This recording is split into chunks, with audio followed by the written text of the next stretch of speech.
small town in northern Kentucky, not far from the... Welcome back. Good evening. Good evening, night wanderers.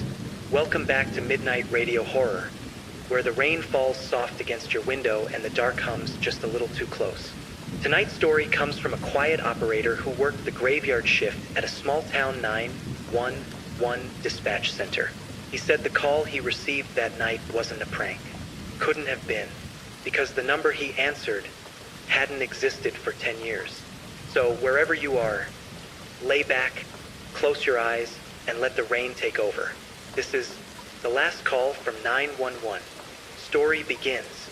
My name's Evan Miller, and for 7 years, I worked night shifts at a 911 dispatch center in a little Midwestern town. It was the kind of place where nothing ever really happened. A few drunk calls, some domestic disputes, the occasional lost dog. Nights were long, but quiet, predictable, until last winter. It was around 2:17 a.m. when the call came through. The line blinked red, line 3. I put on my headset, pressed the button, and said the same thing I'd said thousands of times before. 911, what's your emergency? Nothing, just static. A faint hiss, like wind pushing through an empty hallway. I checked the system. Caller ID read 701-555-0193. It caught my attention, not because I recognized it, but because the system had tagged it in gray, not green. That only happened for disconnected numbers. I frowned, rechecked the log. Yep, that number had been deactivated since 2014. 911, this is Dispatcher Miller. I repeated a little louder. Can you hear me? Then I heard it, a woman's voice whispering, so faint I had to hold my breath just to catch the words. He's still in the house. I froze. The voice was trembling, broken, like she was trying not to cry. Ma'am, are you in danger? Can you tell me your address? Static. Then, after a pause, I'm in the kitchen. Please hurry. I started logging the call, pinning location data. But the line gave me nothing. No coordinates, no trace. The mapping screen pulsed, then flashed an error. Invalid signal source. Ma'am, what's your name? I asked. Can you hear me? This time, the line went quiet for almost a minute. Then a different sound came through, not the woman's voice. It was knocking. 3 slow knocks, echoing through the static. Knock, knock, knock. Then silence. I called out again, heart hammering now. Ma'am, if you can hear me, it's somewhere safe. Lock the door. No answer. Just the faint hum of the open line. And then, right before the call cut out, he's behind you. The line went dead. I sat there, staring at the screen, my headset still pressed tight. When I finally ran the number through the system again, I almost dropped my coffee. The last call ever made from 701-555-0193 had been logged December 12, 2014, exactly 10 years ago that night. The call notes said it was from a woman named Marissa Lane. Her final words, according to the record, he's behind me. I didn't sleep that morning. I just sat in my car in the dispatch parking lot, replaying the call over and over in my head. The time, the static, the voice. And that last sentence, he's behind you. I tried to convince myself it was a prank, a sick joke. But the voice wasn't something you could fake. It had fear soaked into every word. And that number, the one tag that's disconnected, it still burned in the back of my mind. When my shift ended, I walked back inside, pretending I'd left something behind. No one was there except Tom, our IT guy. He was half asleep at his desk, coffee cup in hand. Hey Tom, I said, quick question. You got a second? He blinked at me. You're still here. Yeah, I got a weird call last night. Line 3. System tagged it gray. Number came up disconnected. He frowned, typed a few things into his terminal. Gray tag means ghost data, usually a test glitch or old archive connection. What's the number? I told him. The second he typed it in, the monitor froze. For a moment, neither of us said anything. Then Tom muttered, "That's not possible." "What's not possible?" I asked. He pointed at the screen. According to this, the number's inactive. But the log shows a signal ping last night. From where? He turned to me. His face had gone pale. It's showing an origin from inside the dispatch building. I laughed nervously. You mean like the system's echoing itself? He shook his head. No, the coordinates match an active phone line, one that hasn't been touched in years. He pulled up the extension. Station 4B. My stomach dropped. That was the unused operator booth, the one next to mine. The chair that always sat empty. The one with the dust still on the keyboard. We went to check. The hallway felt colder than usual. The fluorescent light above 4B flickered, buzzing softly. Tom opened the door, and the stale air hit us. Everything was just as it had been left. The headset coiled neatly on the desk, an old coffee cup dried solid beside it. The monitor was off, but as we stepped closer, it blinked to life on its own. Static, and then the faint outline of a waveform on the audio feed. Live input, even though no one was on the headset. Tom whispered, "It's recording." The speakers crackled, and from them, a faint whisper, the same voice I'd heard last night. "He's still in the house." Tom ripped the headset out of the port. The sound stopped instantly. Neither of us said anything for a long time. When I finally got home, the silence of my apartment felt heavier than usual. I poured a drink, turned on the TV just for background noise, tried to shake off what happened. But then my personal phone buzzed. No caller ID. I hesitated, then answered. "Hello." Nothing. Just breathing. Then that same voice again, faint, breaking, terrified. "Evan, he knows you heard me." The line went dead. I didn't go to work the next night. I told the supervisor I was sick, but the truth was, I couldn't bring myself to walk back into that building. Not after hearing her voice again. Not after she said my name. I never told her my name. I spent most of the day staring at my laptop, trying to make sense of it. I searched every public record I could find.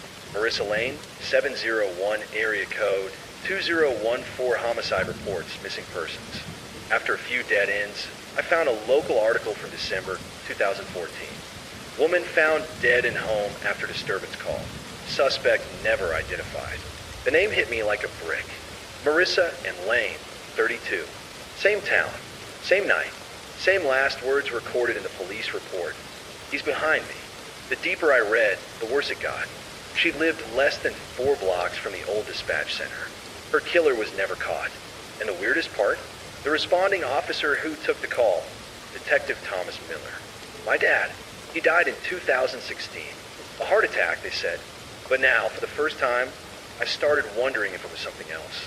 I drove to his old house that night. My stepmother sold it years ago, but it still sat empty, unsold, the kind of forgotten home that still remembered everything. The driveway was cracked. The front porch light flickered when I stepped up. I had the old spare key from when I used to visit. It still worked. The moment I stepped inside, the smell hit me. Dust, old wood, something faintly metallic. The air felt heavier. My dad's office was still the same. Desk, file cabinet, the photo of him and me fishing. I turned on the lamp and started going through his drawers. It didn't take long to find it. An evidence folder marked December 12th, 2014/Lane case. Inside were the photos from the scene. A small kitchen, blood on the linoleum, the outline of a woman's body, and on the back of one photo, written in my father's handwriting. She called back after death. My pulse started to race. Under the photo was a yellowed note, a 911 call transcript. But this one wasn't logged in any official system. It was handwritten, 2:17 a.m. Incoming call, unknown line. "He's behind me. Who are you?" He won't stop until he finds the one who heard. I froze. The one who heard. I read it again. Then again. Suddenly, my phone buzzed in my pocket. Unknown number. I almost didn't answer. But something in me, maybe curiosity, maybe fear, made me swipe the screen. "Hello." A pause. Then static. And through it, a woman's whisper, closer than before, like she was right next to the receiver. "You shouldn't have looked for me, Evan." The line went dead. I dropped the phone and stumbled back. And that's when I saw it. The faint glow coming from the kitchen down the hall. The light was on. I hadn't turned it on. The light from the kitchen glowed faintly down the hall, pale, cold, humming softly like a dying fluorescent bulb. I hesitated in the doorway of my father's office, the old floorboards creaking beneath me. Every instinct screamed to leave, but something about that light, it felt wrong. Not electrical, not natural, almost like the air itself was glowing. I stepped closer. The walls along the hallway were lined with old family photos. My father, my mother, me as a kid. Except now, as I passed, I noticed something I swear wasn't there before. In every photo, my father's eyes were scratched out. Thin, deliberate lines carved right into the glass. I reached the kitchen doorway and stopped. The light source wasn't the ceiling bulb at all. It was coming from the old rotary phone on the counter. It was off the hook and glowing. A sickly green light pulsed through the coiled cord, like veins. I just stared. Then, without touching it, the receiver lifted slightly, as if someone invisible had picked it up. Click! The dial spun once on its own. A faint hiss filled the room, and then I heard that same woman's voice again, whispering right into the receiver. He's here. I backed away, heart pounding, eyes darting across the kitchen. The air felt electric, the kind of static charge before a storm. And then the sound of footsteps. Slow, heavy, coming from the basement door behind me. Each step creaked, louder than the last. I turned toward the door, gripping the counter for balance. The handle began to turn, just a little, just enough to make the hinges groan. I grabbed the nearest thing I could find, a flashlight. The batteries were weak, the beam dim. Who's there? I called out. My voice cracked halfway through. No answer, just breathing. And then a whisper, a man's voice this time, deep and strained. You shouldn't have answered her call. The door burst open. The flashlight flickered, the bulb whining. For a split second, I saw a figure standing in the stairwell, tall, drenched in shadow, face obscured. Then the light died completely. I bolted. I ran straight out the front door, into the freezing night air, my lungs burning. I didn't stop until I reached my car. I sat there, shaking, staring at the house. All the lights inside were now off, except the kitchen. Through the window, I could still see the faint glow of that rotary phone, pulsating, almost like it was waiting for me to come back. I didn't sleep again that night, or the night after. The glow from the rotary phone haunted me in every shadow, every corner of my apartment. It was as if Marissa's voice had followed me home. Finally, I realized I couldn't hide anymore. I had to go back, not to my father's house, but to the dispatch center. If the call had originated there, if the signal had come from the empty booth, maybe I could finally understand what had happened. I arrived just before midnight. The building was silent, cold. The fluorescent lights flickered overhead as I made my way to the old 4B booth. The door was slightly ajar. Inside, the headset hung perfectly over the hook, untouched, but the monitor was alive and pulsing with static. I leaned closer, and the waveform jumped violently, as if reacting to my presence. Then the whisper, soft, trembling, terrified. He's watching. I froze. My hand hovered over the keyboard. Then the static formed words, clear, typed across the monitor without me touching anything. You heard her. Now he's coming for you. I backed away, and that's when I saw it. The shadow, darker than darkness itself, standing in the corner of the room. Tall, featureless, breathing slow, heavy. I wanted to run, but my legs wouldn't move. The figure raised its hand. The air around it shimmered. You shouldn't have answered. The lights flickered once, twice. Then everything went black. The next morning, the janitor found the booth empty. No signs of struggle. No trace of me. All that remained was the headset dangling on the hook, and the monitor still blinking with static. Sometimes late at night, I swear I hear a faint phone ring in my apartment. And if I pick it up, a whisper, broken and trembling, calls my name. Evan, you answered her call. Days blurred into nights. Every time I closed my eyes, I saw the shadow. Felt its presence behind me, even in broad daylight. I tried calling friends, the police, anyone, but the number wouldn't connect. Every attempt returned the same disconnected tone. Finally, I realized I had to go deeper. I went back to the dispatch center during the day when it was empty. I needed access to the old call logs, everything my dad had ever saved, every report, every trace of Marissa Lane. The IT system was almost antique, but I managed to dig up old call transcripts. That's when I noticed something. Not just Marissa's last call, but others, calls tagged as disconnected, phantom, no trace. All of them mentioned the same thing. He's behind you. Don't look now, but he's near. You shouldn't have answered. Over decades, dozens of calls. All in my town, all untraceable, all eerily similar. I felt a cold chill run down my spine. It wasn't random. It wasn't a glitch. It was an entity. Something that lived in the lines, in the wires, in the spaces between voices. And it had chosen me now. I was piecing together the pattern when I heard the faintest hum. The same rotary pulse-eyed scene in my father's house. A single number flashed on the old monitor. 701-555-0193.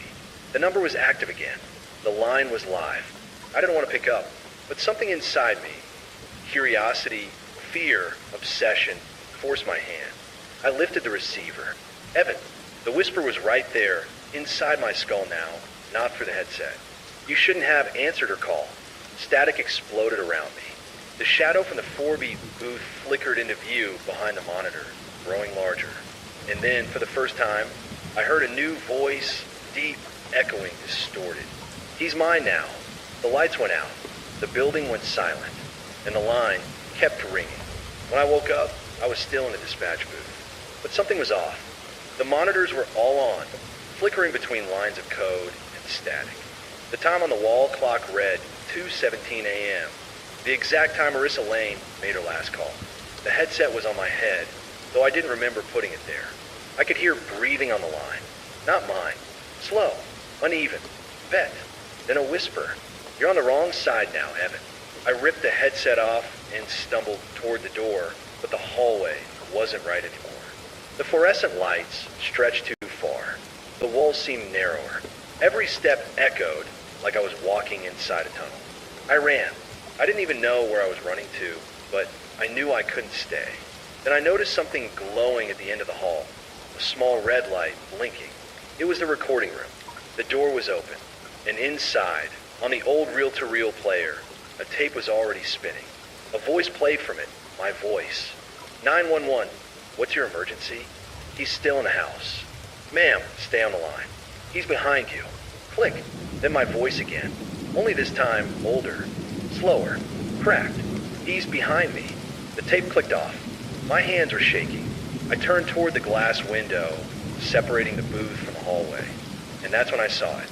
My reflection was still there. But it wasn't moving with me. It stood perfectly still, headset on, eyes black, mouth slightly open. Then the reflection tilted its head. Not like a person, but like something trying to understand how a person works. And in a voice that was both mine and not mine, it whispered, You answered her call, Evan. Now answer mine. The headset in the reflection lifted on its own. The phone on the desk started to ring, sharp and shrill, cutting through the air. Ring, ring, ring. Each tone got louder. The sound filled the hallway, vibrating through the walls, until the glass in front of me began to crack.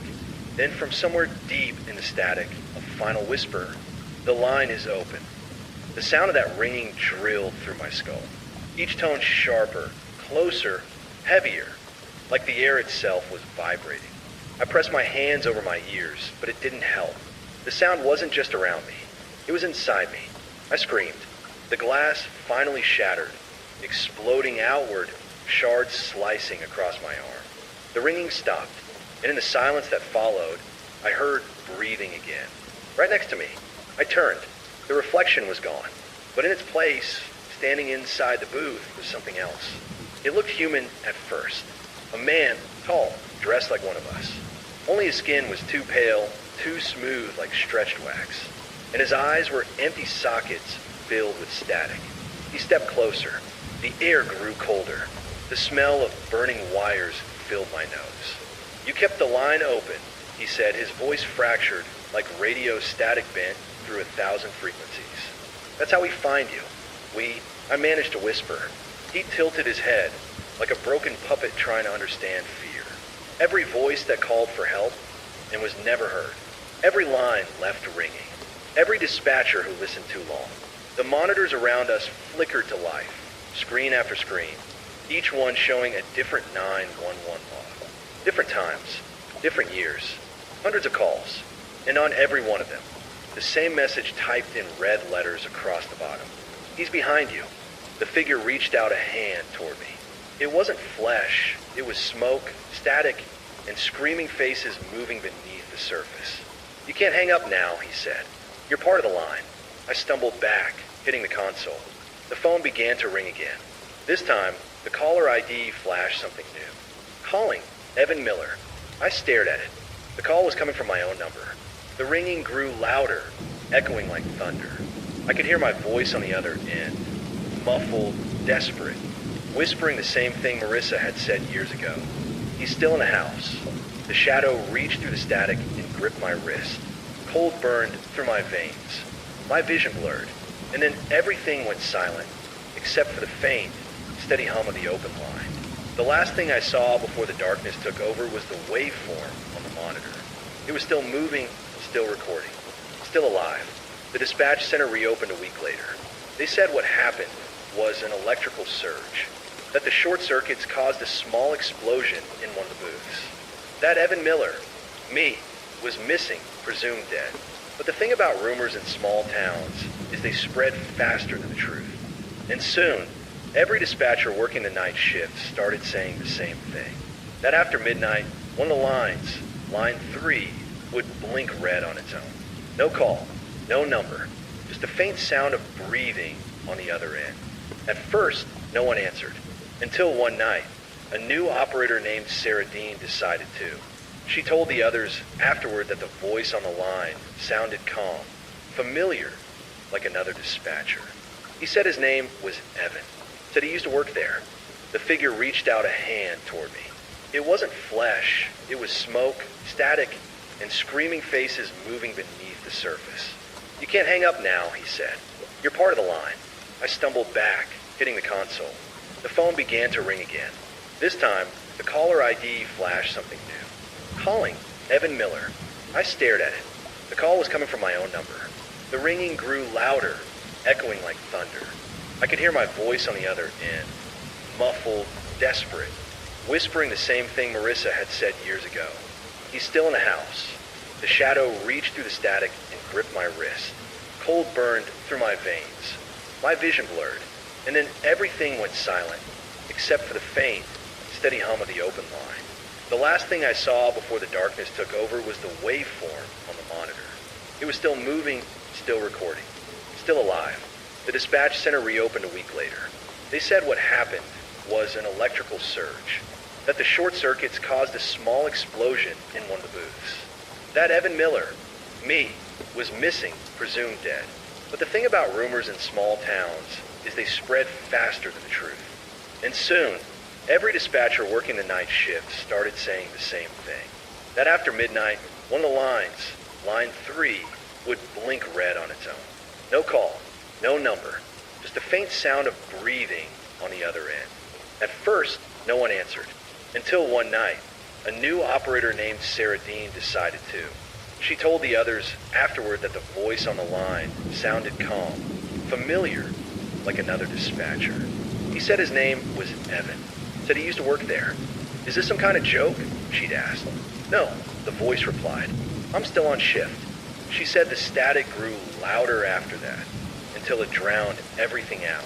Then, right before the line cut, she heard another whisper, one she swore wasn't his. He's behind you. Sarah quit the next morning. She packed her desk, left her headset on the hook, and never came back. Now line 3 stays disconnected. The booth where I worked is sealed off with caution tape. The others say sometimes if you walk by after 2 a.m., you can hear the faint hum of static through the door. And if you listen closely, you'll hear someone quietly repeating the same thing over and over. 911, what's your emergency? 911, what's your emergency? It sounds calm, professional, routine, until you notice the voice doesn't stop between calls. Until you realize it's not waiting for an answer. It's waiting for you to pick up. The storm was loud that night. Rain hammering against the glass of the dispatch center, thunder shaking the old fluorescent lights. Only one operator was on duty. Liam Carson, new recruit, nervous. He'd been warned never to touch line 3. But around 2:11 a.m., the red light blinked on. A soft, rhythmic pulse cutting through the darkness like a heartbeat. He stared at it for a full minute.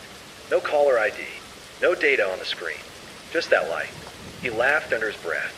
Okay, let's see what the fuss is about. And he pressed answer. 911, what's your emergency? He said. Nothing, only faint static. Then a voice, low and tired. You shouldn't have picked up. Liam froze. Who is this? The voice sighed. You took my line. For a second, he thought he heard his own name echoing back. Liam, whispered through multiple layers of static. The temperature in the room dropped. His breath fogged up the glass. He reached for the power switch to hang up, but the screen flashed white. Then text began typing itself across the monitor. Call connected. Line 3 active. Shift reassigned. Wait, what does that mean? He whispered. The headset crackled again. You work here now? Every light in the room flickered, then died. The storm outside stopped, suddenly, unnaturally. And from the dark, a faint voice whispered through his earpiece. 911, what's your emergency? 911, what's your emergency? The next morning, when the supervisor arrived, Liam's chair was empty, but his headset was still warm. And line 3, it was glowing steady red again, as if someone was waiting for the next shift to begin.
You're listening to Midnight Horror Whispers, the show where true stories from the edge of reality find their way into your ears. Wherever you are tonight, curled up in bed, driving down a quiet road, or sitting alone with the lights low, I want you to relax, take a deep breath, and let yourself sink into the story. Tonight, we have a chilling tale from rural America. A story that feels so real, you might find yourself checking your own windows after it's done. So, dim the lights, get comfortable, and prepare for the account of one man's encounter with something that shouldn't exist. And now, our guest speaks for the first time. He's here to tell us, in his own words, what happened to him. Wherever you're listening from, remember to like, comment, and subscribe if you enjoy these true tales. And now, I'll let him take over. My name's Daniel. I grew up in a small town in northern Kentucky, far from the Ohio border. I wasn't much for ghost stories, never believed in them, really. But the summer after I turned 27, I moved into an old farmhouse my grandfather left me, sitting alone at the end of a dirt road that the locals just called the Hollow. It was late August when I first arrived. The sun was setting behind the ridges, and the air smelled of hay and wet earth. The house looked like it hadn't been lived in for decades. Paint peeling, windows dusty, shutters hanging off their hinges. I thought it was perfect, quiet, secluded, my kind of place. The first night, I unpacked, made a small fire in the old stone fireplace, and tried to convince myself that the creaks and groans of the old house were just what's settling. But even as I told myself that, I couldn't shake a feeling, like I wasn't supposed to be alone in that place. It started with small things. The floorboards in the hallway would squeak even when I had up near them. I'd be in the kitchen, and the pantry door would swing open on its own, just a crack, as if someone had brushed past. I tried to ignore it. I kept telling myself that wind, or maybe an animal, was responsible.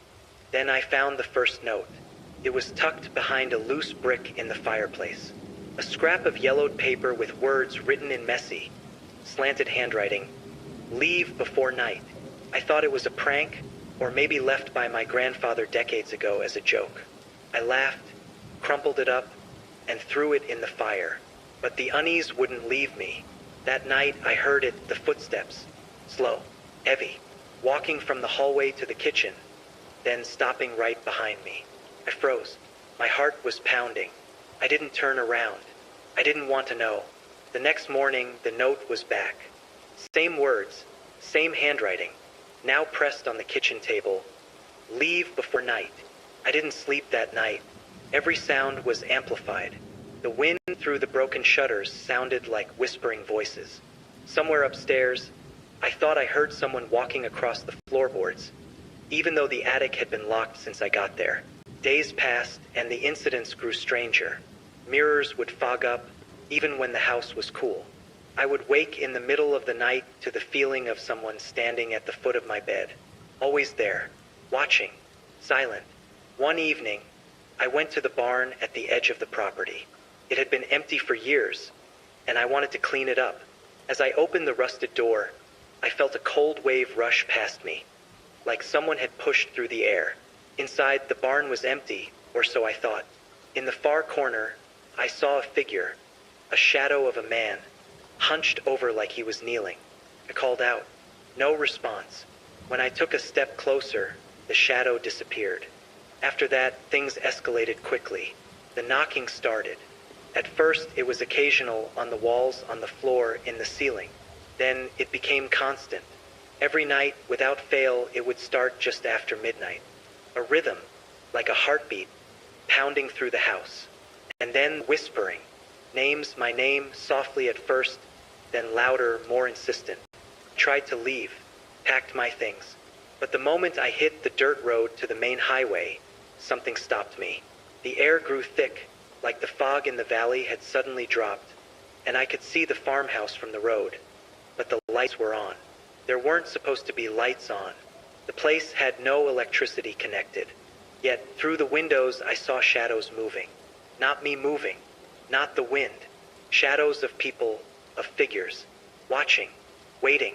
I've told myself since then that maybe I imagined it. Maybe the isolation, the heat, the stress of moving into an old house did something to my mind. But I know what I saw. I know what I felt. And I know, even now, that the hollow doesn't want anyone there. I sleep with the lights on now. I've never returned to that farmhouse since I left. But some nights, when the wind shifts just right, I swear I hear footsteps again. Outside my window. Slow. Heavy. Waiting. The days after that first night were a blur of unease and exhaustion. I tried to get back to a routine, fixing the roof, clearing weeds from the yard, even painting the peeling shutters. But no matter what I did, the house had its own rhythm, its own will. It was the third night that things went beyond just shadows and whispers. I was lying in bed, the ceiling fan creaking, when I felt it again, that presence at the foot of my bed. But this time I could see it. Not clearly, but enough. A figure, darker than the room, standing silently, watching me. My heart froze. I wanted to scream, but no sound would come.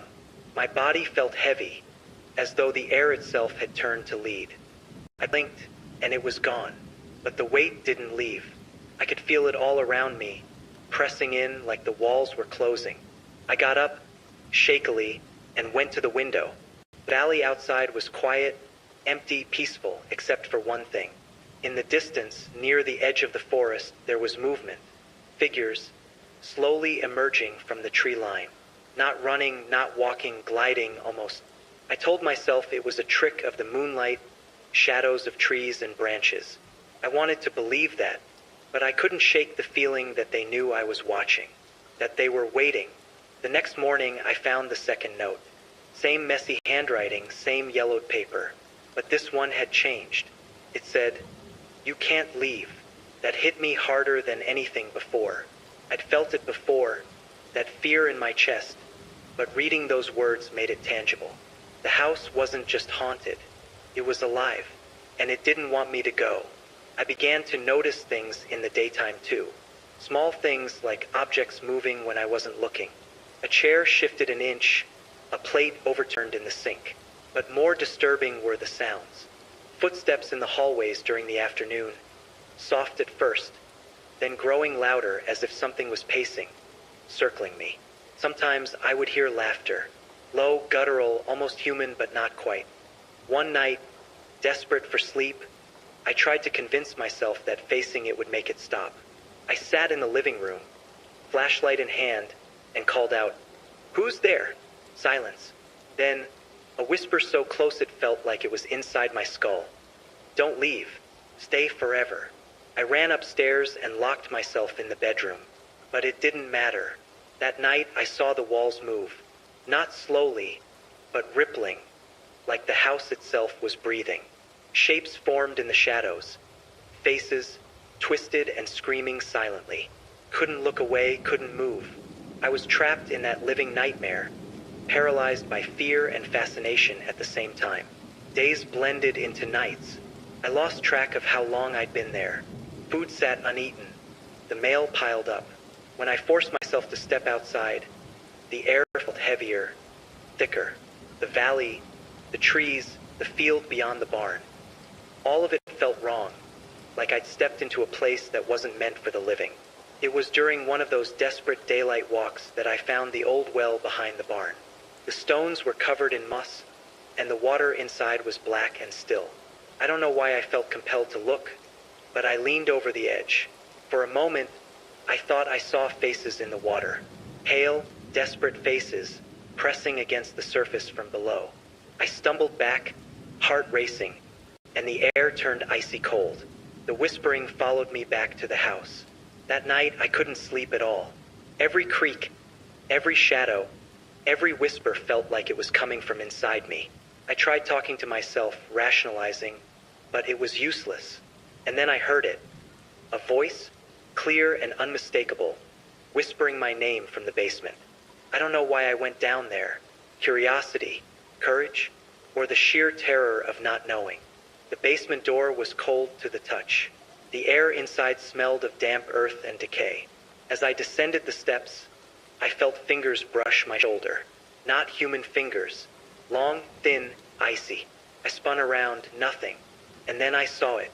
At the far corner, Where the shadows pooled thickest, a figure crouched. Its head tilted unnaturally, and its eyes, if you could call them that, reflected the faint light from the single bulb overhead. It didn't move. It just watched me. And for the first time, I understood. This wasn't random haunting. This was intentional. It was waiting. I ran back upstairs, heart hammering, and locked every door I could find. I didn't sleep. Couldn't. The house was alive, breathing, watching. And every night it became more daring, more bold. I began to realize that staying was a trap. But leaving wasn't an option either. Something didn't want me to leave. And I was learning, too late, that the house had a way of making that clear. I thought I'd seen everything the house had to offer by then, but I was wrong. By the fourth week, the presence didn't just linger in the shadows. It invaded everything I did. It started with the animals. My old dog, Rusty, who had been my companion for years, refused to come near the house. He would stand at the edge of the yard, growling at nothing, hackles raised, eyes fixed on the house as if he could see them too. One morning, I found him whimpering, nose pressed to the back door, staring at the basement window. I never went down there again. Then came the voices, not whispers this time, but speaking. Clear sentences, forming words in a language I didn't understand. The kind of language that makes your stomach twist and your skin crawl. I would wake in the middle of the night to conversations, like dozens of people just beyond the walls, speaking all at once, overlapping, incomprehensible. And every so often, I'd catch one word I understood. My name. Always my name. Objects began moving in ways that defied explanation. Plates slid off counters as if pushed. Chairs tipped over. Doors slammed shut with such force the entire house shook. I tried recording it on my phone, trying to convince myself it was just some trick I was imagining. The recordings were always silent. Nothing. Just static, like the house itself swallowed the evidence. One night, I decided to leave. I packed my things, called a cab, and even started my car. The engine wouldn't start. The radio, which hadn't worked in years, came alive suddenly, blaring static, then faint, distorted laughter. I slammed my hands against the steering wheel, trying to make it stop. And then I heard it, footsteps behind me. Not on the road, not outside. Inside the car. Heavy, deliberate, pacing. I didn't look back. I knew what I'd see. I finally managed to get the engine running and drove as fast as I could down the hollow road. But when I looked in the rearview mirror, I swear I saw it. The figure from the basement, standing in the middle of the road, watching me go. And then it vanished. Back at the house the next day, or what I thought was the next day, I found the notes again.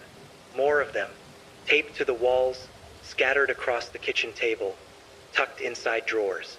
But these weren't warnings anymore. They were demands. You belong here. Don't try to leave. Forever. And it wasn't just the house anymore. I started seeing them outside. At night, when I tried to leave for groceries or even a walk, shadows appeared at the edge of the fields, just standing there, watching, always watching. Their forms weren't solid, more like smoke shaped into figures, but when I looked away, I could feel their gaze on me. Sleep became impossible. I would wake to feeling hands on my face, cold, clawing, pressing me down. Shadows crawling along the walls, whispering my name. Sometimes, when I turned on the lights, I would catch glimpses of them in the corners of my eyes. Pale faces with hollow eyes, mouths moving in silent screams. One evening, I sat on the porch, trying to keep my sanity. The sun had set, the air was thick and still, and then I heard it, a child laughing. Sweet, high-pitched, innocent, but coming from the barn. The barn had been empty for decades. Rusty barked and bolted from the porch, refusing to return. I grabbed a flashlight and forced myself toward the barn. Inside, the air was frigid. My breath came in clouds. And there, at the far end, was a little girl. Pale, eyes dark and hollow, staring at me. She raised a finger, pointed directly at me, and whispered, "Stay." I ran back to the house and locked every door, every window. I stayed up all night, flashlight in hand, praying it would be gone in the morning. But when dawn came, The house was quiet only on the surface. Shadows still lingered in the corners. Faces pressed against the windows, mouths moving silently. That's when I realized this wasn't just a haunting. The house didn't want me out of curiosity. It wanted me trapped, and it would do anything to keep me there. Anything. I stopped counting the nights. Sleep didn't matter anymore. Daylight didn't either. The house had swallowed both. By the 5th week, time began to feel broken.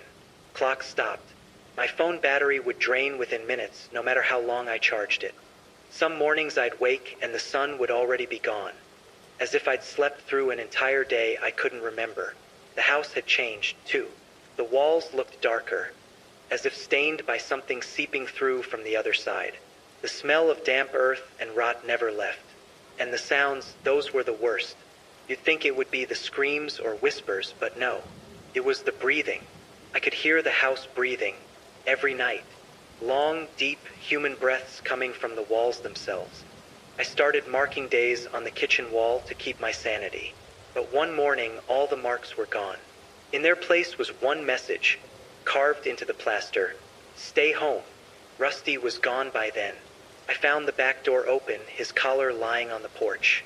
There was blood on the steps. I never saw him again. Something in me broke that night. I decided I'd rather die trying to leave than rot in that house another day. I packed what I could and waited for dawn. But when I opened the front door, dawn never came. It was night outside, black, endless night. The sky was wrong, full of stars I didn't recognize. The air was thick, heavy, almost solid. I stepped outside and realized I wasn't standing on my porch anymore. The field was gone. The trees were gone. The world was gone. All that existed was the house behind me, glowing faintly in the dark, and an ocean of nothing stretching out forever. I turned to go back inside, but the door had closed. I pounded on it, screaming, begging. The wood felt alive under my fists, pulsing with every hit. Then I heard it whisper, right next to my ear, "You are home." When I woke, I was back in bed. Morning sunlight through the window, birds chirping outside. For a second, I thought it was all a nightmare. But when I looked down, my hands were covered in dust and splinters. My knuckles were bruised. I'd really been outside wherever outside was. The notes had returned, hundreds of them now, pinned to the walls, the ceiling, the furniture, each one written in the same hand. Some said my name over and over. Some said things I didn't understand. But one message appeared more than any other. Under the floor. I don't know why I listened. Maybe I was too tired to fight. Maybe curiosity finally replaced fear. But I tore up the old floorboards in the living room, one by one. Underneath, I found dirt, fresh, disturbed soil, and something buried just beneath it.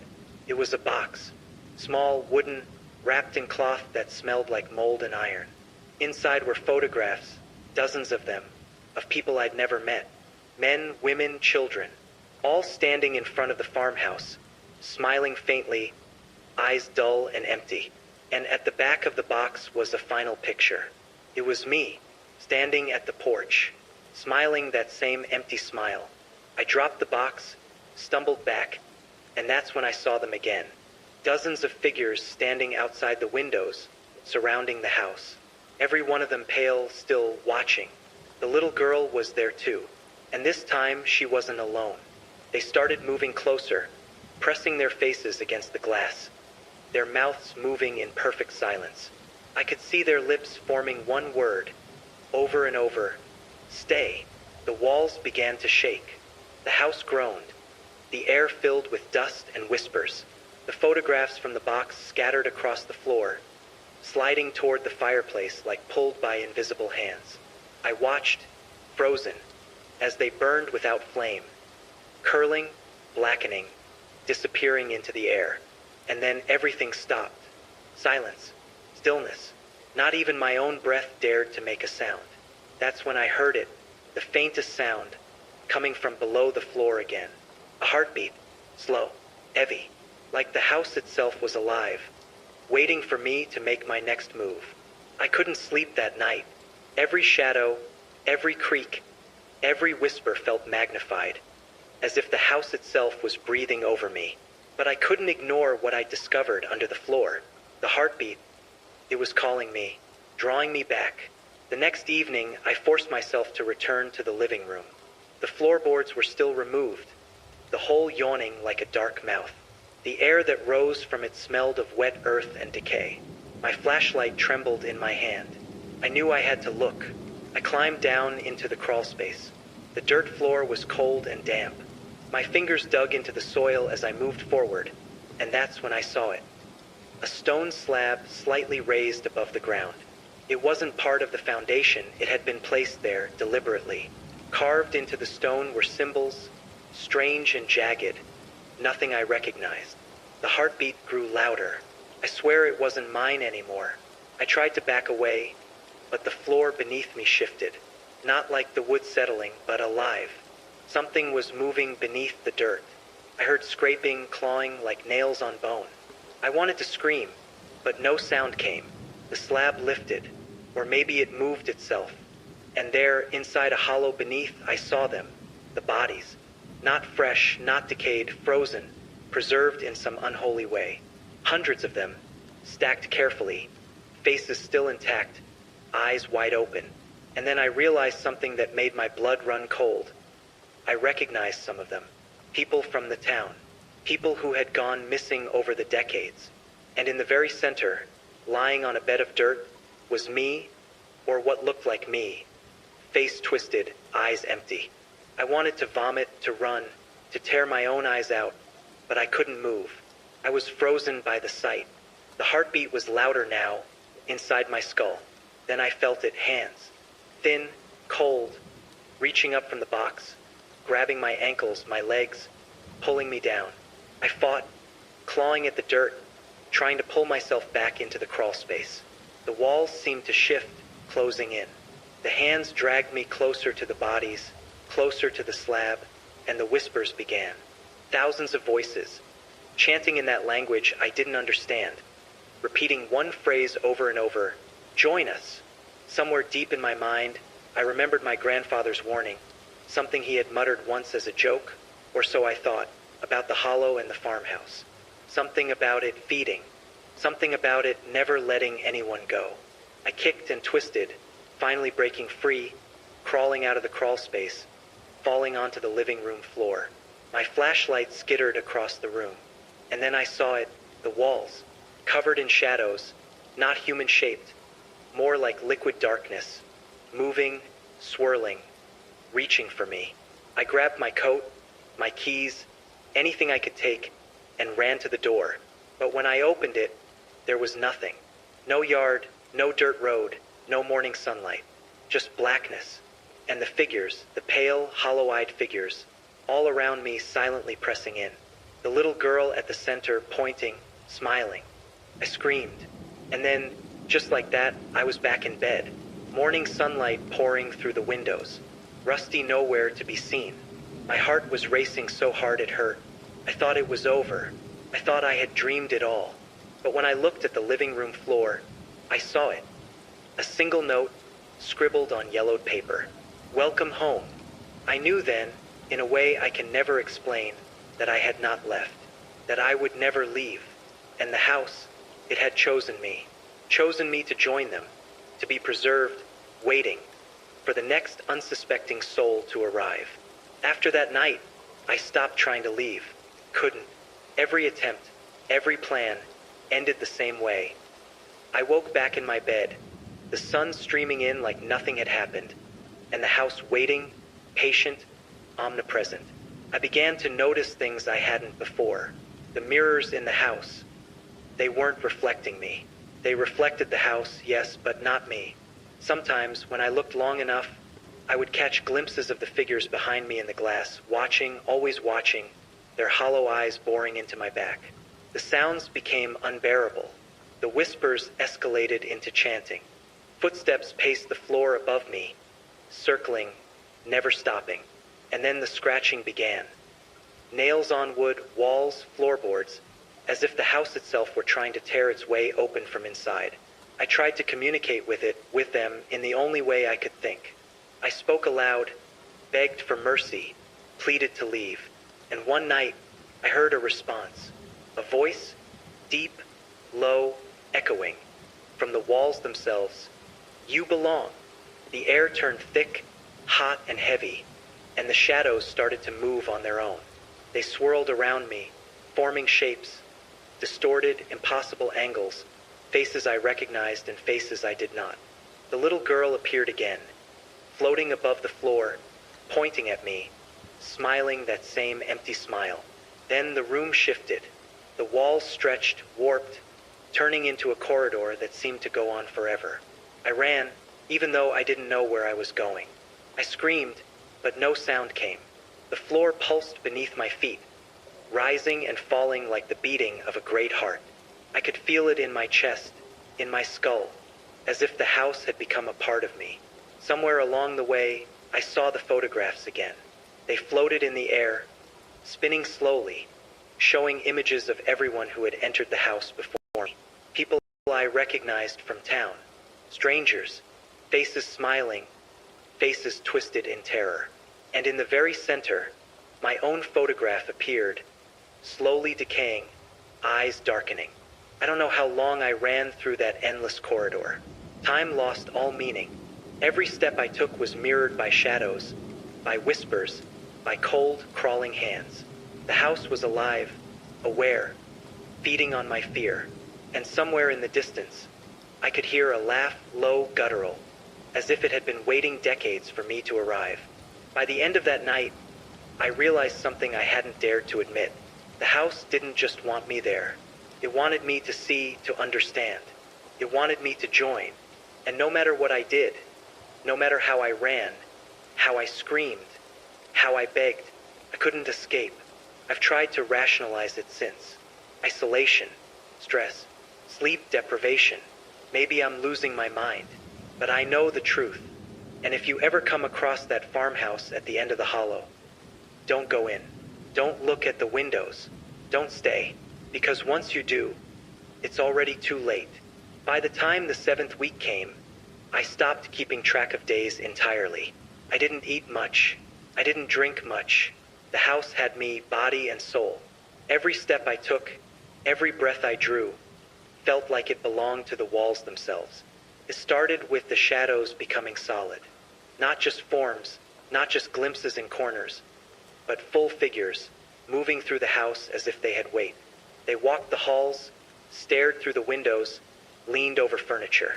And they weren't silent anymore. They whispered my name, called me to join them, laughed in that hollow way that made my bones ache.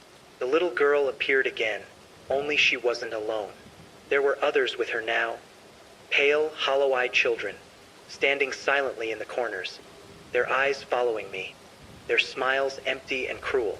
One of them stepped forward, and I realized it wasn't a child at all, just a figure made to look like one, stretched and twisted, impossibly thin, long limbs bending where they shouldn't.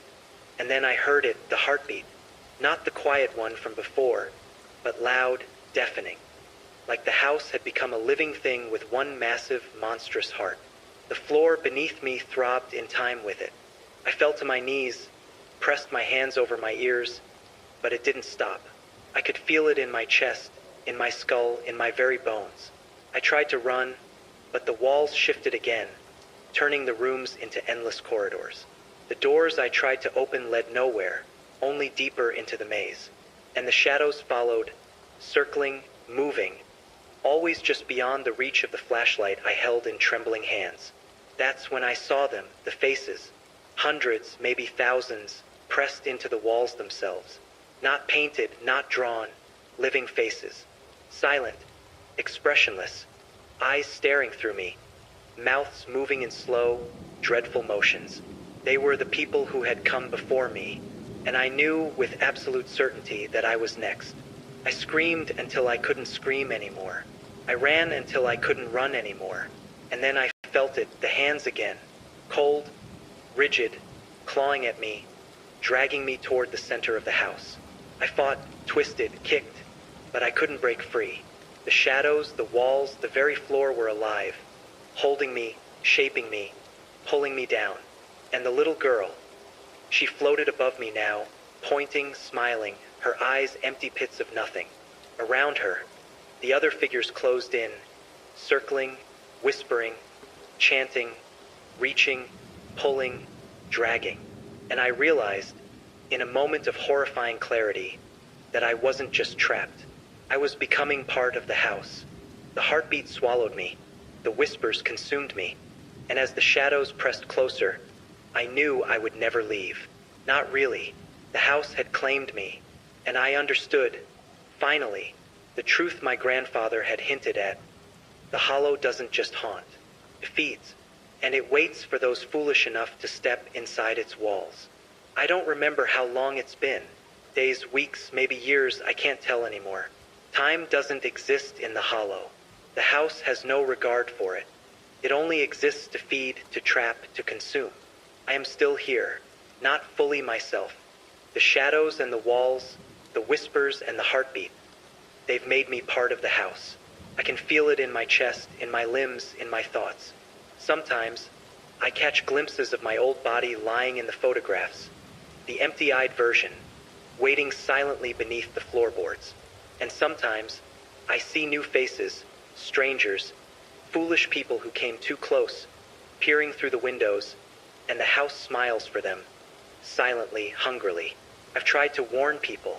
I've tried to tell them not to come, not to step onto the hollow's dirt road. But the words never leave me. They're trapped here too, like me, just echoes carried on the wind that seeps through the cracks and broken windows. If you ever find yourself near an old, isolated farmhouse at the end of a dirt road in the hollow, don't stop. Don't even glance at it. Don't let curiosity or disbelief lure you in. Once you step inside, the walls will watch, the shadows will wait, and the heartbeat will call. And no matter how fast you run, no matter how loud you scream, no matter what you do, it will not let you go. I am Daniel, and I am still here.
Welcome to Midnight Radio Horror. Tonight, we bring you the story of Aaron, a man whose ordinary life took a terrifying turn. A story that will follow him from his childhood all the way into the shadows that haunt him now. Sit back, relax, let the rain sounds soothe you, and let the black screen guide your imagination. Here's Aaron. My name is Aaron, and I grew up in a small, almost forgotten town in rural Kentucky called Leachfield. Population barely a few thousand. A town where everyone knows your name, your business, and your past before you even realize it. I was the youngest of 3 kids, and my childhood was simple, sometimes painfully ordinary. But ordinary has a way of hiding the things you never expect, the things that can crawl into your life unnoticed, until one day they're all you can see. My father, Ray, was a quiet man, stern in his own way but kind. He drove trucks for a living, often gone for days, sometimes weeks, hauling goods across the country. He'd come back with stories about roadside diners, storms that made bridges sway, and strangers who smelled of something otherworldly. I loved those stories. They made the world bigger than the small farmhouse we lived in. My mother, Linda, stayed home with us kids. She was the warmth of our house, the smell of fresh bread baking, the hum of a lullaby that never seemed to leave her lips. She worried about everything, especially me. I was restless, always wandering, always poking my nose where it didn't belong. Maybe that's why some of the things that happened to me later hit me so hard. I had always been curious, always looking too far, too deep. Dad had one obsession, his radio. Not a TV, not a computer, not even the truck's CD. An old shortwave radio that sat on a shelf in the garage. He said it kept him company, that the voices from faraway stations made the nights less lonely. I didn't understand it as a kid. It was just a box with a speaker and dials, dusty, humming with static. But to him, it was alive. He died when I was 12. Heart attack. No warning. Just gone. I remember standing at the funeral, my chest tight, staring at his casket, and thinking I could still hear him humming from the garage. Mom cried. My siblings tried to console me. Couldn't breathe. After Dad passed, the house felt empty. I remember walking into the garage one night, the radio sitting there as it always had, but now silent, still lifeless. I didn't touch it. Couldn't. It felt wrong, like it belonged to him and him alone. Life went on. I went to school, graduated, left for college. Life was busy enough to ignore the hollow spaces in my memories. But I always came back home, especially after Mom passed 10 years later. Alone in the house, surrounded by shadows and memories, the radio seemed to call to me. Not with sound, but with a weight in the air, a pull I couldn't explain. The first incident happened on a stormy night. Rain hammered the roof, wind rattled the windows. The electricity flickered and died. I went to the garage to find some candles. That's when I saw it, Dad's old radio. Dusty, static on the surface, just sitting there, waiting. I don't know why I touched it. Curiosity, maybe. Pull, maybe. I wiped the dust away, plugged it in. The hum was immediate. Low, steady, like the heartbeat of the house. I laughed nervously. It's just the storm, I whispered. And then I heard it. My name. Aaron. I froze. My pulse pounded. My breath hitched. Sounded like him. My father. The voice I hadn't heard in years. I stumbled back. Dad. I whispered. Nothing. The static hummed, but no answer. Then it came again, clearer. You shouldn't have turned it back on. The cold hit me then. Not the wind outside. Not the storm. Something inside the house, inside the air, that wrapped around me like icy fingers. I wanted to run, to yell, but my legs wouldn't move. I convinced myself it was my mind. After all, memories of my father were strong. Perhaps I was imagining the voice. But then it said my mother's name. Linda. She'd been gone for 10 years. And the voice, it wasn't angry. It wasn't pleading. It was calm. Familiar. Waiting. I felt it then, a presence. Watching. Patient. Waiting for me to make a move. My heartbeat thundered in my chest. The hum of the radio grew louder. like it had something to say that no one else could hear. For nights after, the radio whispered, sometimes names, sometimes memories, sometimes things I couldn't understand. Things from the past I hadn't remembered. Shadows moved in the corners of the garage. Cold crept into my bones. The house felt alive, and not in a good way. I didn't sleep. I barely ate.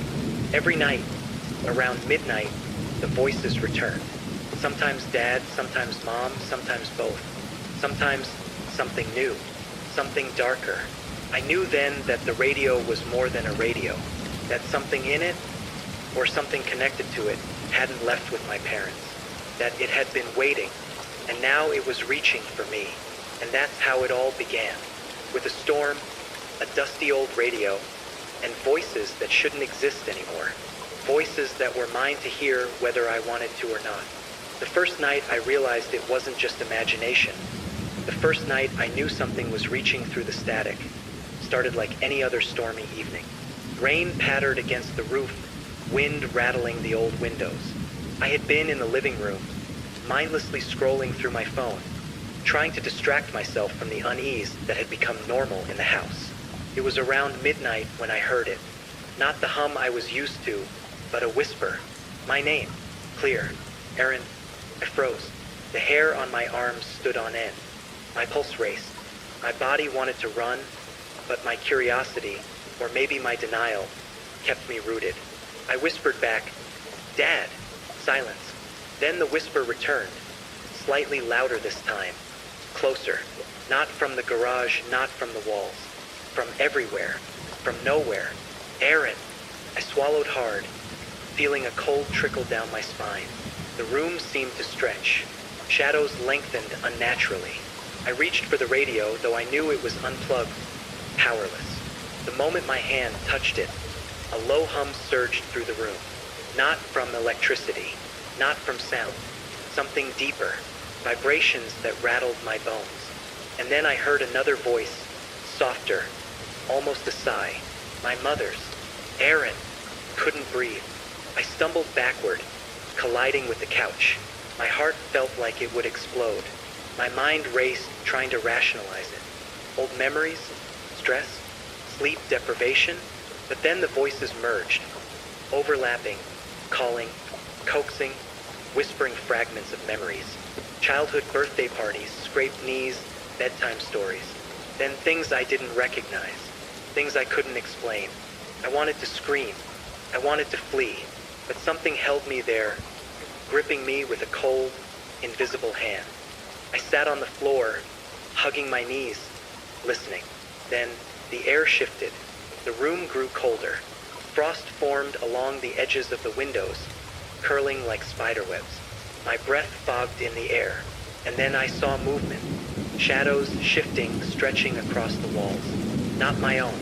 Not any shape I recognized. Figures that didn't belong. One shadow separated itself from the rest. Small at first, then taller, humanoid. Slowly, deliberately moving toward me. I scrambled backward, tripping over the coffee table. The hum of the radio intensified. The voices weren't just voices anymore. They were laughter, crying, murmurs, whispers in languages I didn't know, interwoven with fragments of my parents' voices. I got to my feet and ran, through the living room toward the garage door. The shadow followed, gliding across the floor. My legs burned. My lungs ached, but I couldn't stop. I reached the garage. I fumbled with the door handle. It wouldn't budge.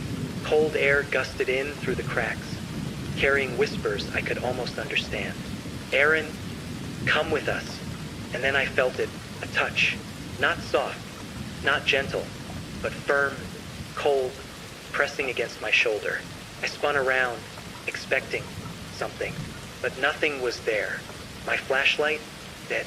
My phone, no signal. And the radio, unplugged, still hummed, vibrating with a life of its own. The whispers intensified, forming words I could finally understand. You were always curious. Now you see. Now you listen, now you belong. I slammed the door open and bolted outside. The storm had eased into a drizzle, fog crawling low across the yard.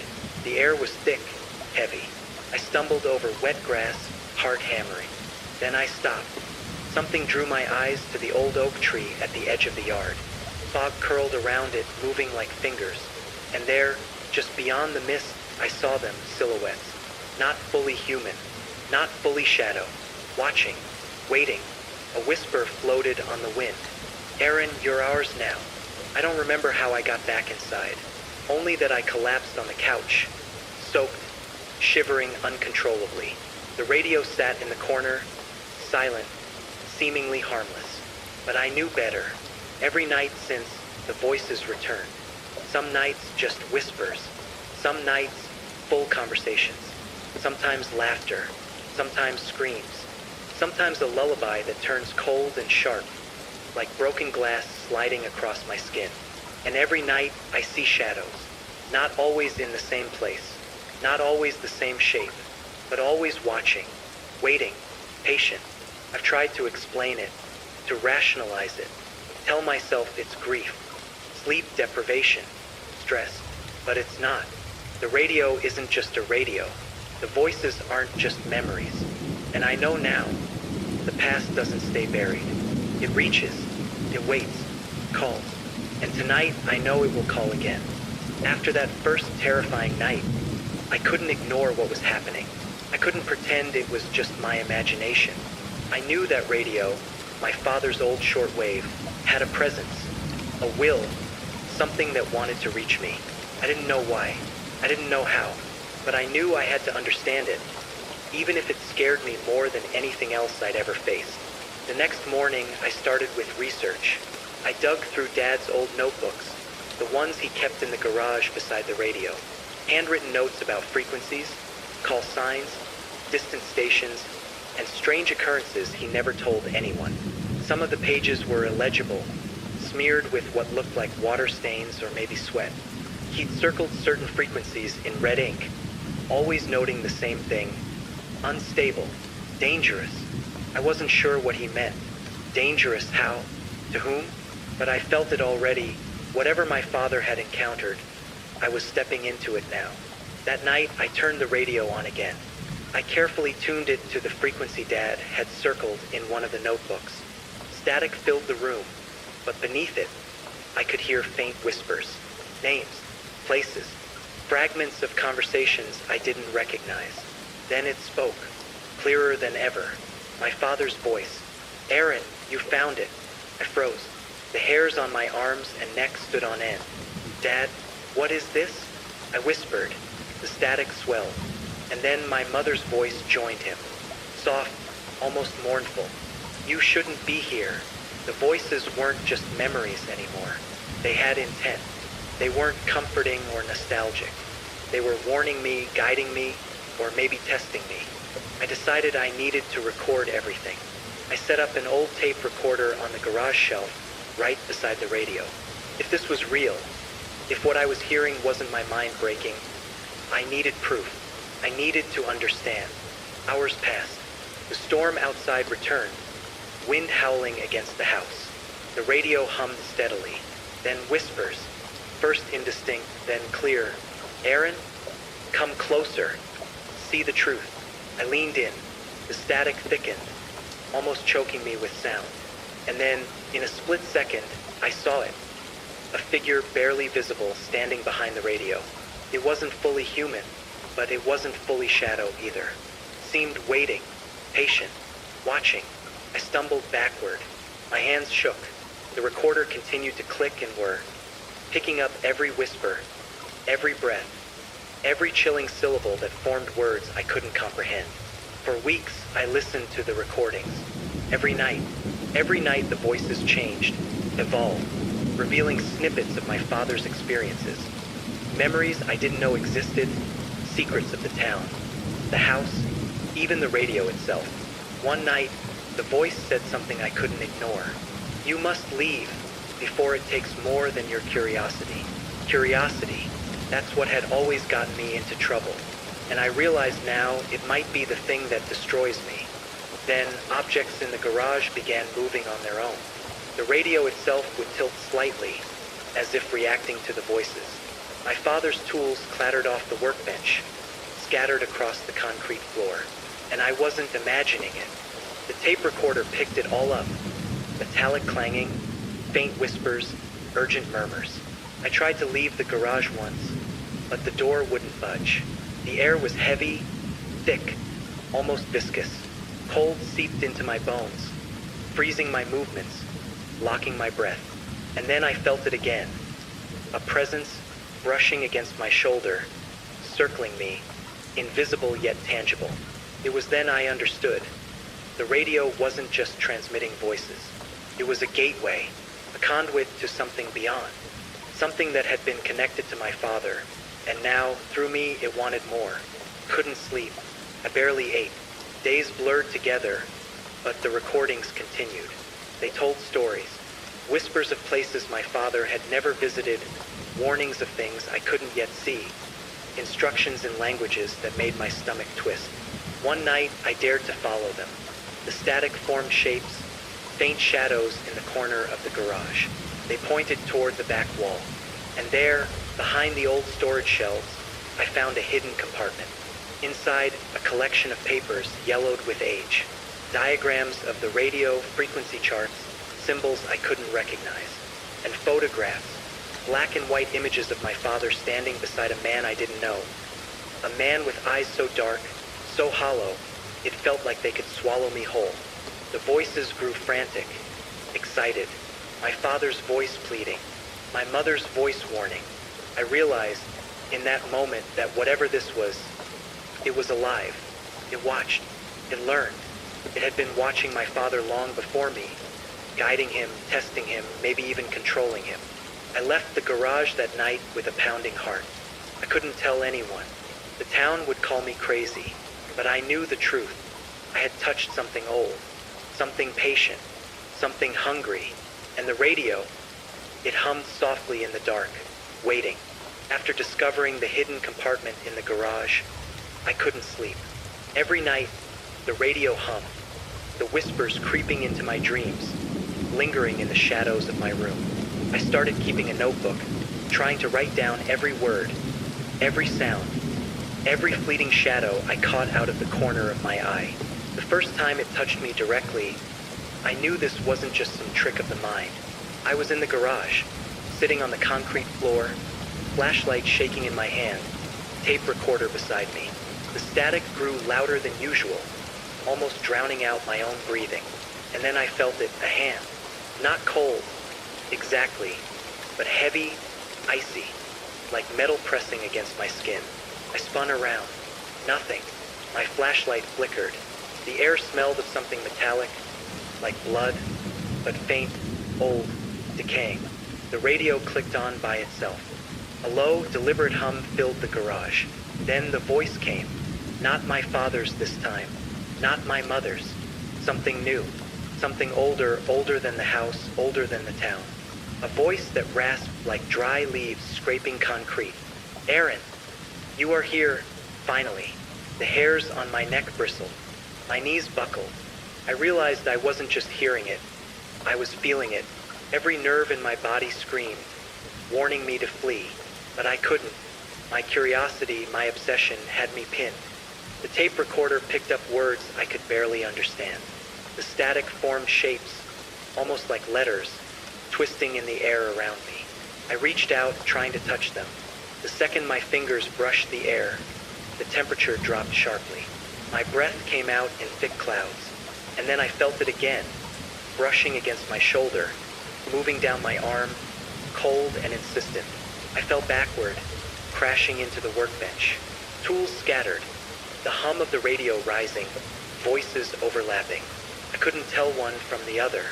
My father's voice pleading, my mother's voice scolding, and the new voice patient, commanding, cold. I screamed, and then silence. For hours, nothing moved. The radio sat there, lifeless, as if nothing had happened. I checked the tape recorder. The static was recorded, the whispers faintly audible, but the weight in the room, the pressure, the ice in my veins, that wasn't captured. That was real. The next morning, I noticed something else. Marks. Small scratches along my forearm. Not deep, but enough to draw blood. I hadn't been touched by anything tangible. And yet, there they were. My skin burned where they appeared. Over the next few nights, the encounters became more direct. Objects moved on their own. The radio tuned itself to strange, distant frequencies. Sometimes I would hear voices in languages I didn't know. Sometimes my parents' voices would speak over them, guiding me, warning me. And sometimes, I swear I could hear other things. Something old, something hungry, whispering from beyond. One night I saw her, a figure, a girl, pale with dark, hollow eyes. She stood near the oak tree at the edge of the yard, her hair tangled, wet from rain, staring straight at me. She didn't move, but I felt her presence, heavy and demanding. The fog curled around her, shifting, almost like it had a life of its own. "Aaron," the radio whispered. I knew it wasn't safe. I knew I should run, but something in me wanted to approach her. My father had warned me in those scattered notebook entries about obsession, about listening too closely. But I couldn't help myself. I stepped closer. The fog thickened, pressing against my face, curling around my legs. My heart pounded. The girl raised a hand, and suddenly I was pulled forward. Not by wind, not by anything I could see. Something invisible, strong, gripping me, dragging me toward her. I stumbled, fell to my knees. The radio hummed louder, almost singing, almost alive. And then, just as suddenly as it started, the grip released. I scrambled back, gasping, drenched in sweat, shivering. That night, I understood something terrifying. The voices weren't just memories. They weren't just echoes of my parents. They were alive. They were sentient. And they were testing me, shaping me, trying to draw me into a world I couldn't yet comprehend. I barricaded the garage door. I unplugged the radio. I tried to sleep, but it was no use. Shadows moved in my room. Whispers came through my closed windows. The air carried that metallic, decaying smell. And the girl, I saw her at the edge of my vision, always just out of reach. I started losing track of time. Days blurred into nights.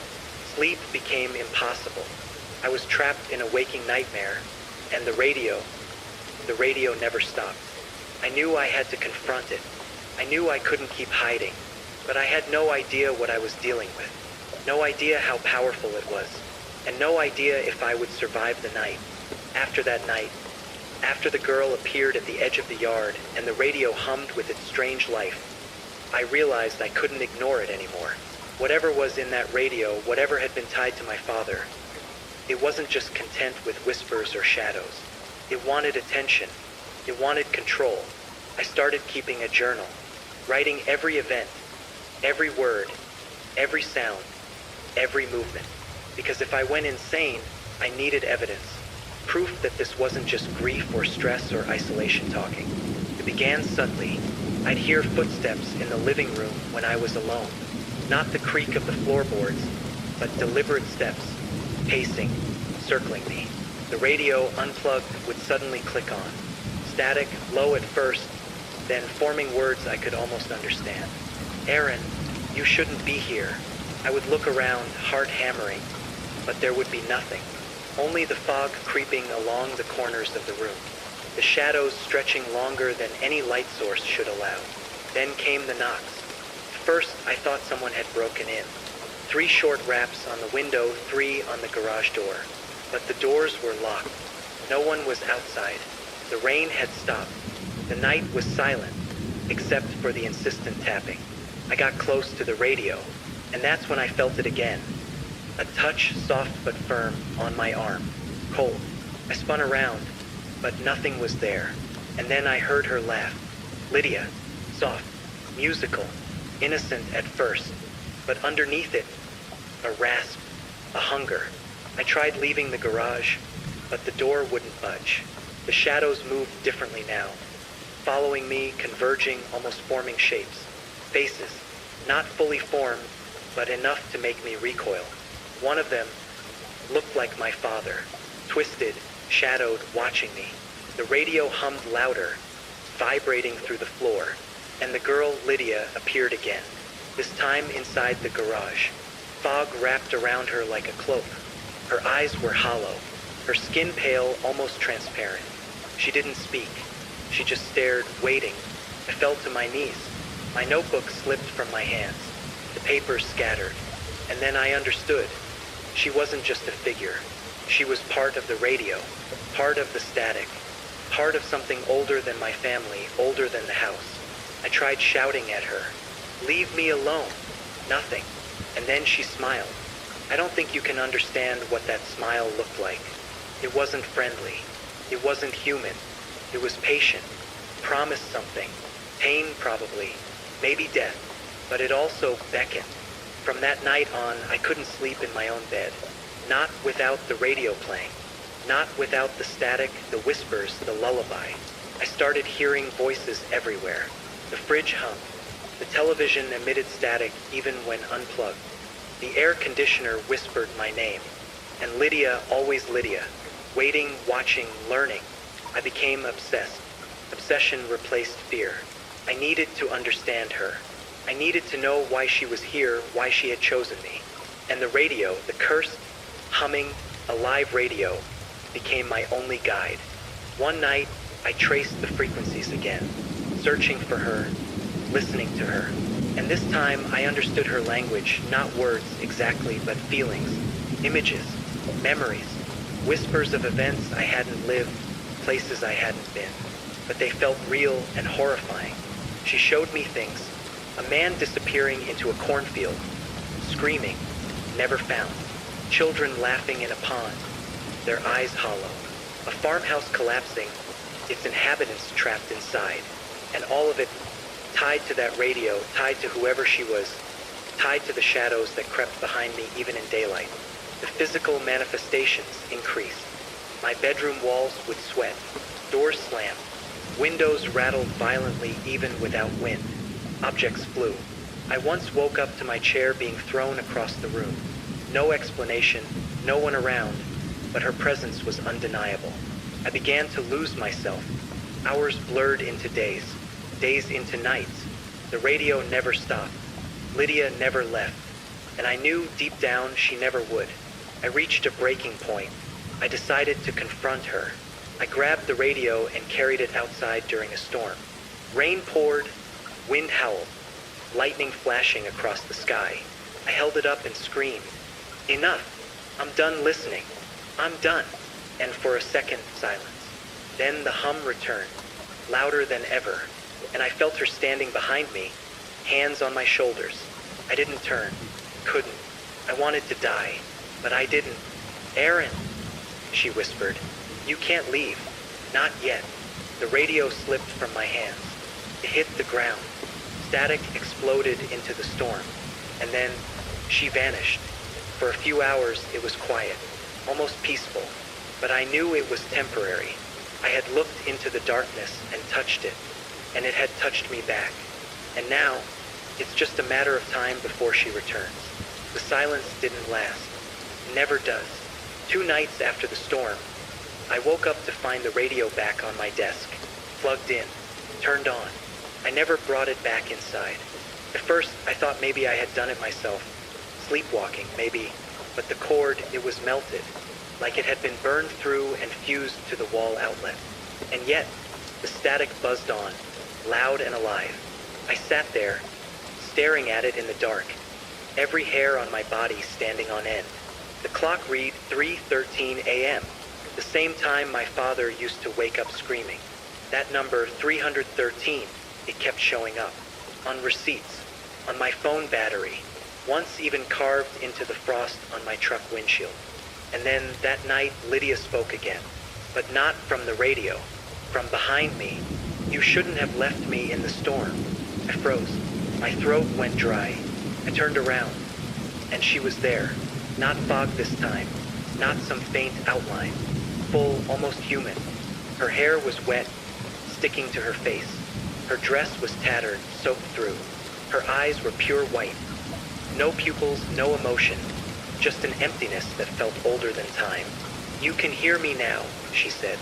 "You opened the door." I wanted to scream, to run, to do anything, but I couldn't move. The air felt thick, like syrup. My body wouldn't obey. And then she smiled again. That same slow, horrifying grin. I felt a pressure behind my eyes, like someone was pushing their fingers through my skull. I don't remember falling, but I woke up on the floor hours later. The radio was silent, and on the wall above it, written in dripping black, "Where's room 313? The next few days are a blur." Sleep meant nothing anymore. When I closed my eyes, I saw her, standing at the edge of my bed, whispering things I didn't understand. When I opened them, she was gone, but her voice stayed. Sometimes it came through the pipes, sometimes the vents, once through my phone when it wasn't even on. They buried me there. They never stopped the broadcast. "You have to finish it." I thought maybe she was tied to a location, that if I found this room 313, I could set her free. I started searching. I went through the old radio logs my father kept. He'd worked for a local AM station, one that shut down years before I was born. WQNR, small-town broadcast, mostly weather and late-night talk shows. But there was one folder he'd labeled Room 313. No date, no context, just recordings, old cassette tapes brittle with age. When I played the first one, I heard his voice, and hers. My father on tape. "Lydia, if you can hear me, this isn't funny anymore." Lydia, faintly, "You said you'd let me through." Then static, then screaming, then silence.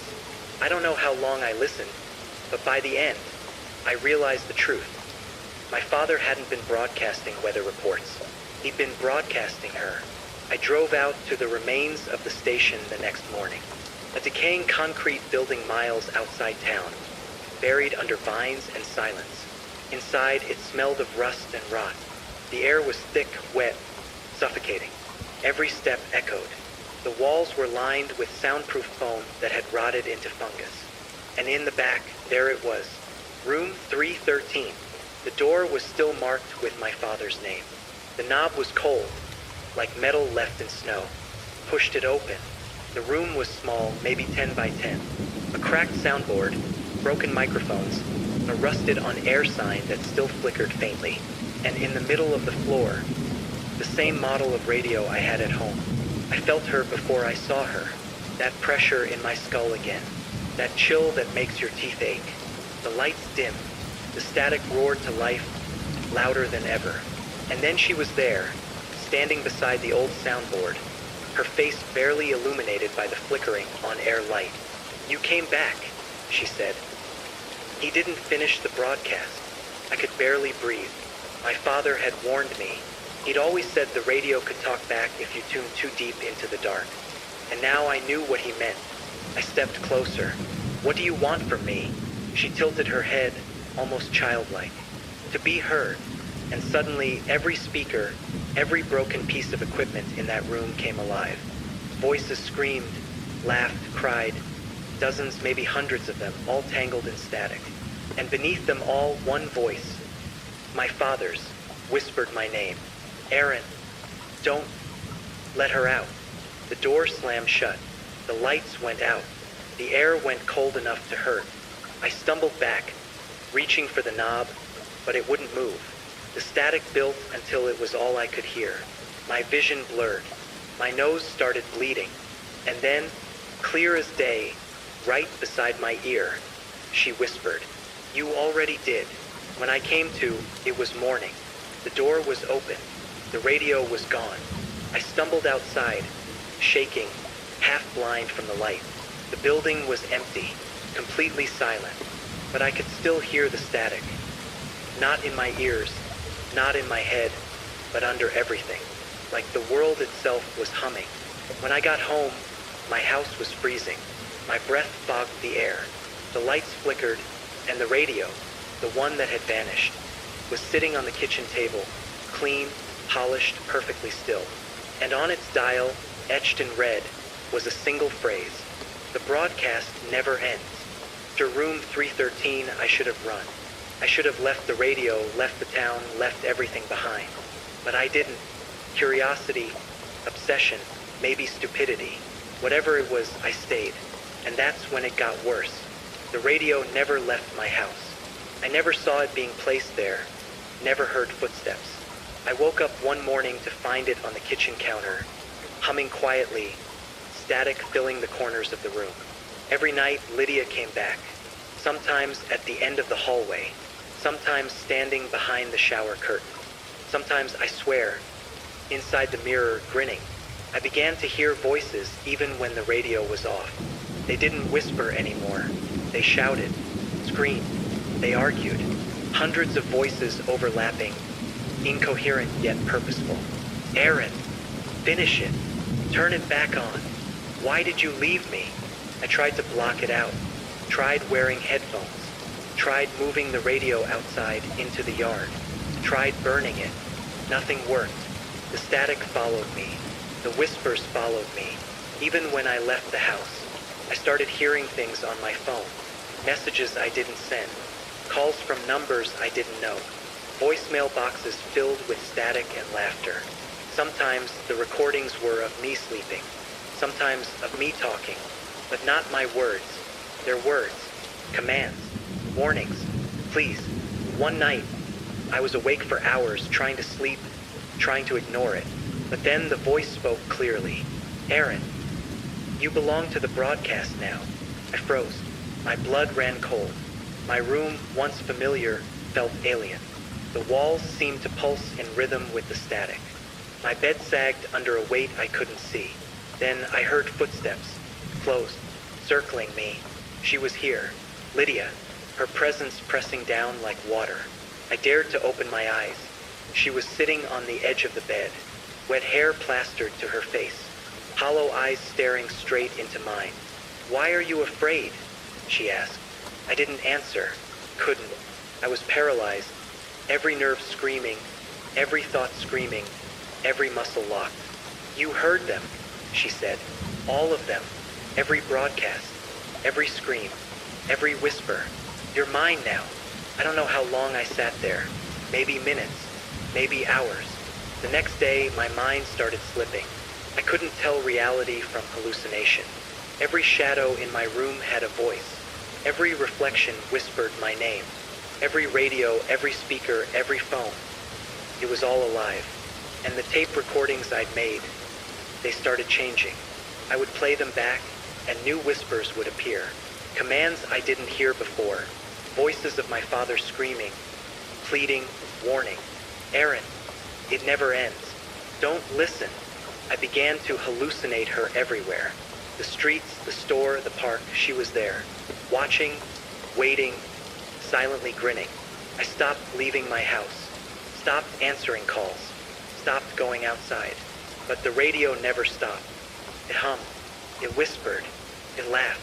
And one night, I realized it wasn't just the radio. It was me.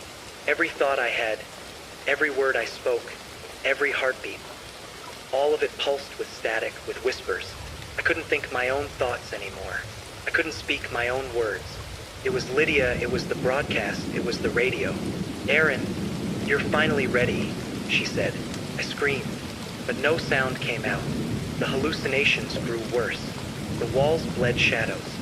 Mirrors reflected not my face, but hers. The air grew thick, unbreathable. Every night she drew closer. Every day my sanity slipped further. I tried to destroy the radio again. I tried smashing it, burning it, drowning it. Nothing worked. Every attempt ended the same. I would wake up, exhausted, broken, and the radio would be waiting for me in the same spot, humming softly, static leaking into the air like fog. And the whispers, they never stopped. Aaron, finish it. You know what you must do. I didn't know. I didn't understand. But I felt it, deep in my chest. The pull of something ancient, relentless, patient. Something that had been waiting for me my whole life. I started writing again, trying to capture the voices, trying to leave a record in case I didn't survive. But the voices would overwrite me. They would speak through my hand. Words I never thought, thoughts I never had. And the last entry I wrote that night, I don't even remember. Only the words remain, scratched onto the page in shaky, frantic handwriting. She is everywhere. I am nothing. The broadcast never sleeps. She waits, I am hers. I don't know how long I've been trapped in this loop. Days? Weeks? Months? Time doesn't exist the way it used to. Every night is the same. The static hums. The whispers crawl under my skin. And Lydia, she's closer now than ever. The radio sits at the end of my bed, always plugged in, alive, waiting. She appears in every reflection. Every shadow moves like her. She's patient, deliberate, never leaving, never tired, never silent. Last night, I tried one last thing. I thought I could confront her, end it, destroy the source. I took the radio into the garage, poured gasoline over it, and struck a match. The flames roared. Smoke filled the room. I thought I'd finally free myself. But she appeared in the fire. Not a hallucination. Not a trick of my mind. She was real. She was there. "You can't destroy me," she whispered, her voice rising over the crackle of the flames. "You belong to the broadcast now." The fire burned my hands. I screamed. The flames licked my face. And yet, she was unharmed. She reached through the smoke, her fingers brushing my cheek. Ice, sharp, cutting. The radio exploded. Glass and sparks flew. The room went dark. I should have been free. I wasn't, because the moment the explosion ended, I heard it. Static, faint, distant. And then my own voice. "Aaron, you shouldn't have left me alone." I stumbled backward, my chest heaving. The walls of the garage stretched and warped. Shadows elongated. My reflection in a broken mirror showed her face, not mine. And then I realized the broadcast isn't the radio. It's me. Every thought, every heartbeat, every movement. Part of her. Part of Lydia. Part of this endless loop. I tried to scream. My mouth opened, but nothing came out. Only static. Only whispers. I don't know who I am anymore.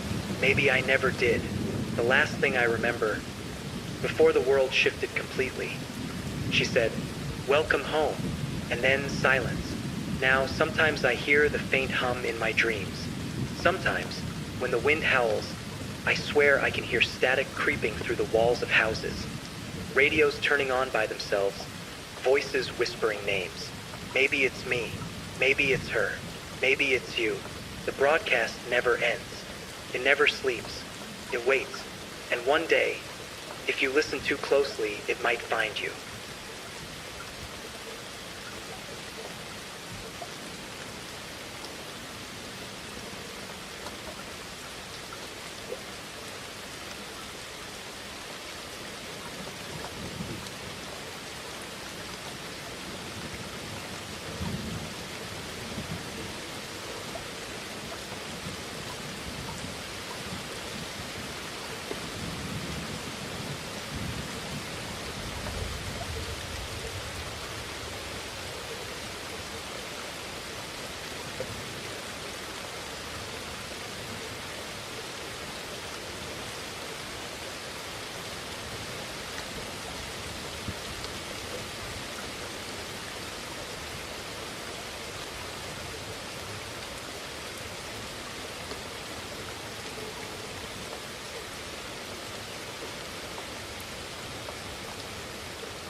Welcome back, listeners to Midnight Radio Horror, the station that keeps you company when the rest of the world is fast asleep. I'm your host, Ezra Kane, inviting you to settle in.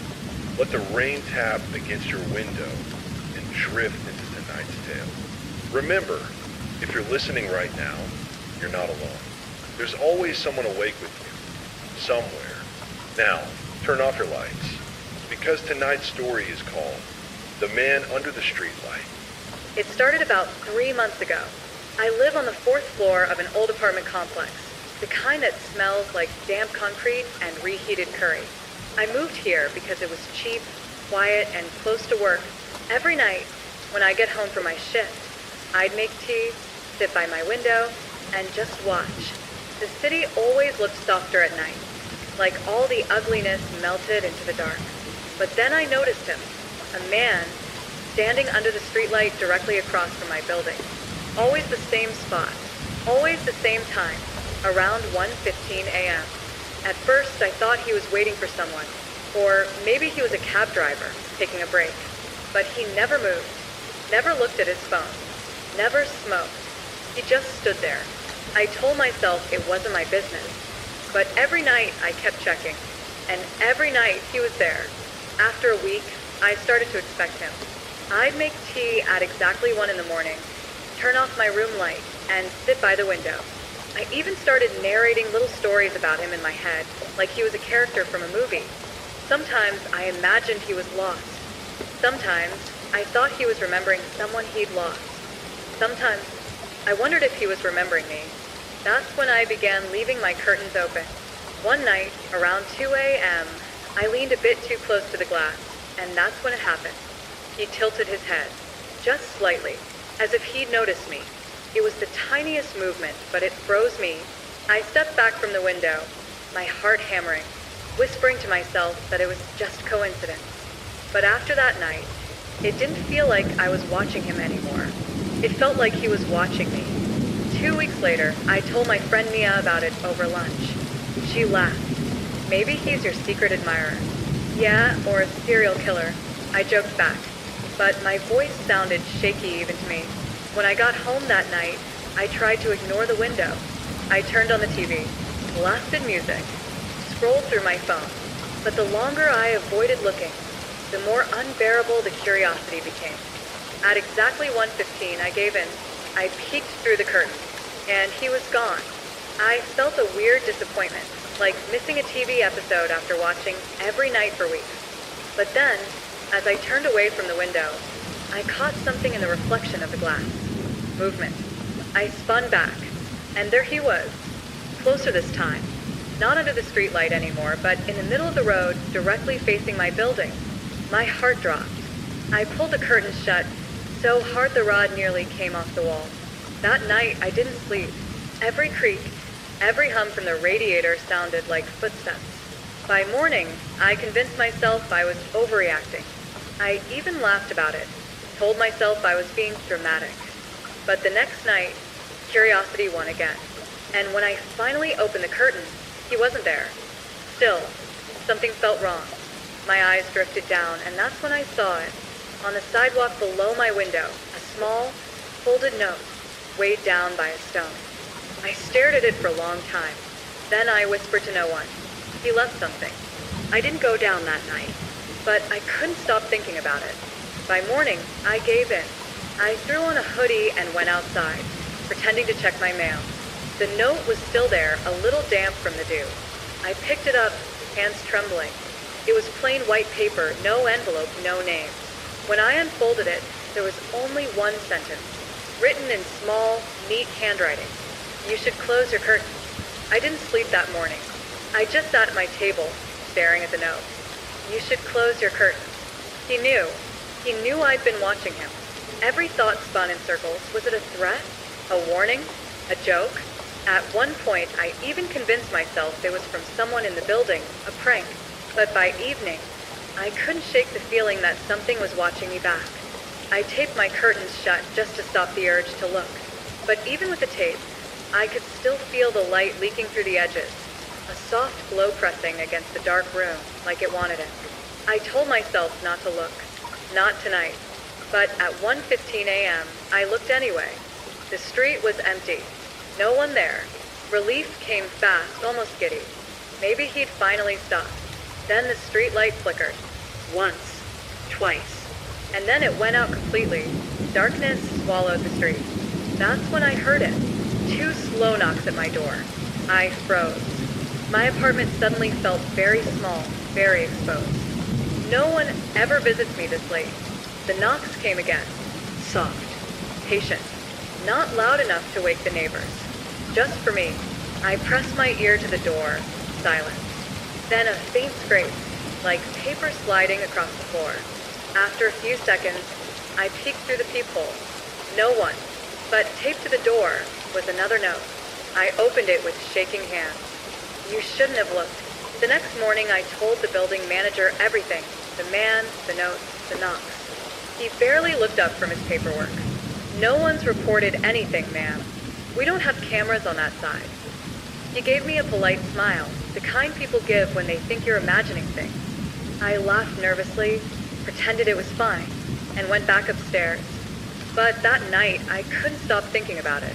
I needed to know. So I decided to wait for him. At 1 a.m., I grabbed my coat and went down to the street. The air was damp, the light still flickering weakly overhead.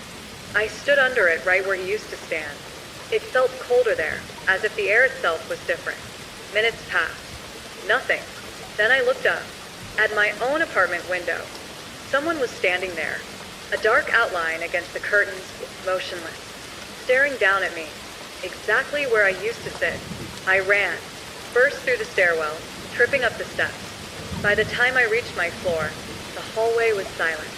I unlocked my door, heart hammering, and froze. The curtains were closed again, perfectly, and on the glass was a handprint, pressed deep like someone had been leaning there, not mine.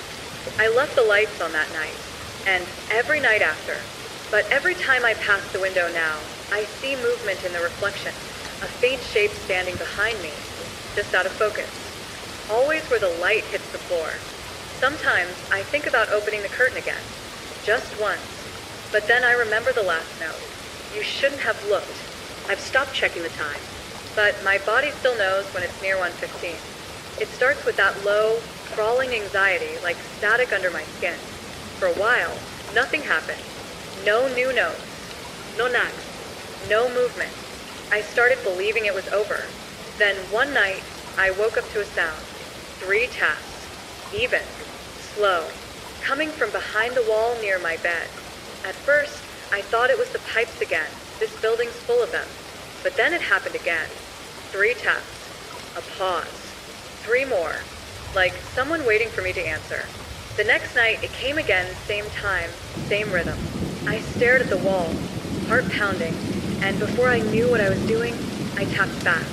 3 times. Silence. Then 3 more taps. This time closer. It didn't come from behind the wall anymore. It came from the floor. I didn't sleep that night. I sat on the edge of my bed, staring at the cracks in the wooden boards. Every now and then, I swore I heard faint breathing, slow, patient. The next morning, I checked under the bed. Of course, nothing. But the dust had been disturbed, a clear drag mark, as if someone had slid something heavy beneath there recently. I called Mia, my only friend who still talked to me about this. She told me to get out of the apartment for a few days.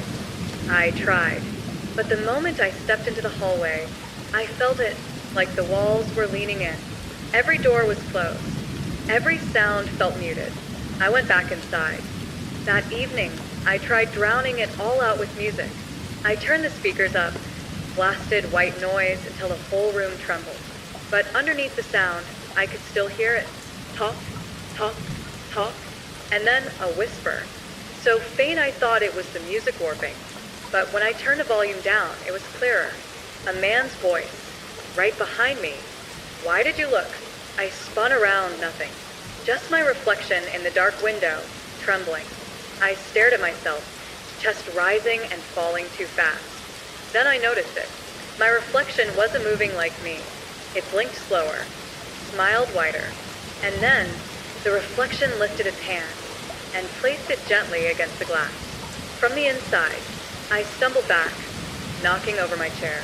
The reflection didn't move anymore, just stayed there, palm pressed to the window. I turned on every light, every lamp, every bulb in the apartment. But even in the brightness, I could still see the faint outline of that handprint. Fresh, greasy, like someone had just pressed it there. The next day, I begged the landlord to let me switch units. He said everything was full. He looked annoyed when I wouldn't stop talking. Before I left his office, he sighed and said, "Ma'am, the unit across from yours has been empty for months. Maybe what you're hearing is the building settling." The unit across from mine, the one directly behind my bedroom wall, the one where the tapping came from.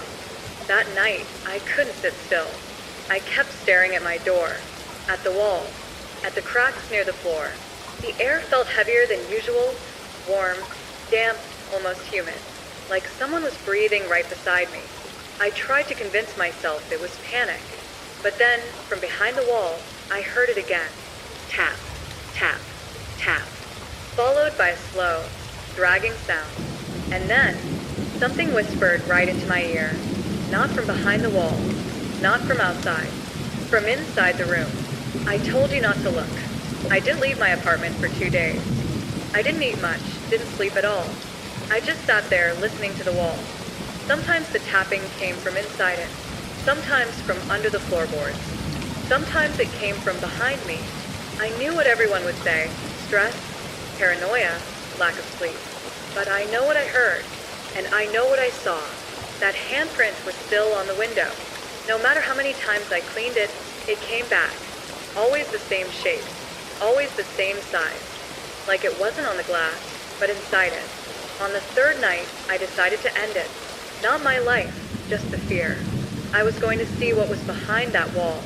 I moved the bed away and pressed my ear to the plaster. There was again faint breathing, slow, rhythmic, and then a whisper, closer. I froze. My heart hammered so hard it hurt, but the voice didn't sound angry anymore. It sounded tired, like it had been waiting. I grabbed a kitchen knife and used it to chip away at the paint. Then the plaster. The sound grew louder. Each scrape echoed through the room like bones cracking. Dust filled the air, coating my throat. Behind the plaster was old brick, rough and uneven. But in the center, there was something else, a square outline. A sealed door. I pulled at it until the edges started to crumble. The smell hit me first, cold, rotten air, like something that hadn't moved in a long time. I shone my phone's flashlight inside. It was a narrow gap, maybe a foot deep, and at the far end, something was written on the brick. Tiny scratches forming words. "I used to watch you too." I dropped the phone. The screen cracked, plunging everything into half-darkness. I backed away, shaking, my breath catching. Then, from inside the wall, I heard it, the scraping sound of nails dragging slowly against brick. Coming closer, I stumbled toward the door, but it wouldn't open. The lock jammed, like someone was holding it shut from the other side. Then the whisper again, right next to my ear. "You shouldn't have opened it." The lights flickered. For a split second, I saw something in the reflection of the window. Not a man, not a shadow. Something gray, human-shaped, but wrong. Too thin, too still. Its face pressed against the glass from the inside. I screamed. The lights went out completely, and in the dark, something crawled out of the wall. I couldn't see it, but I could hear it. The sound of dry skin sliding against plaster. The weight of something pulling itself across the floor. I hid in the corner, covering my mouth, praying it would go away. Then silence. For a moment, I thought maybe it was gone, but when I opened my eyes, it was standing in front of me, its face inches from mine, pale, hollow-eyed, smiling, and it whispered, almost gently, "I'm not outside anymore." I don't remember how long I stayed frozen in that corner. Minutes? Hours? Time didn't exist anymore. All I knew was the air was thick and cold, and the thing in front of me watched. Its smile never faded. Its eyes never blinked. It tilted its head, as if studying me. I realized, in that moment, that I wasn't just afraid of it. I was fascinated, drawn to it, Then the scraping sound started again behind me this time. Something was moving across the floor, circling me. The thing in front didn't move, but I felt its attention shift. It wasn't just watching me, it was controlling me. I stumbled backward, hitting the wall. A loose brick fell, revealing the narrow gap where it had come from. The wall was empty now, but the air smelled of decay and wet earth. I wanted to scream, but no sound came. I wanted to run, but my legs wouldn't obey. The next thing I remember was daylight. I was lying on the floor, soaked in sweat. The apartment was silent. The wall where the hidden door had been resealed. Not a crack, not a handprint. I called the police. When they arrived, I tried to explain, told them about the notes, the tapping, the man, the wall. They looked at me like I was insane. "You're safe now," one officer said, not even looking at the wall. We checked the building. Nothing unusual here. No signs of forced entry. No hidden doors. I tried to tell them I'd seen it. The thing in my apartment, the hollow face, the nails scraping against the bricks. They smiled politely and told me to get some rest. I left the apartment that day. I haven't returned. I don't think I'll ever go back. But sometimes when I pass by that street at night, I see a figure standing under the same streetlight. It doesn't move. It doesn't blink. And for a brief moment, I swear it's looking right at me. I've moved twice since then. I keep my curtains closed. I check my locks 3 times before sleeping. And yet, sometimes, just sometimes, I hear it. The faint tapping from inside the walls. And I know it isn't finished. I thought moving would fix it. New place, new walls, new view. No streetlight outside my window this time. Just a narrow alley and a brick wall. But fear doesn't care about geography. It just follows. For the first week, everything was quiet. Too quiet. No creaking pipes. No tapping. No strange reflections. I started to think maybe it really had been my imagination. A slow collapse of sanity under too many sleepless nights. I told myself I'd imagine the man. The notes. The face behind the glass. But on the 8th night, I woke up at 1:15. For no reason at all. And I saw it. A faint circle of light glowing against the opposite wall. Like a streetlight, where there shouldn't be one.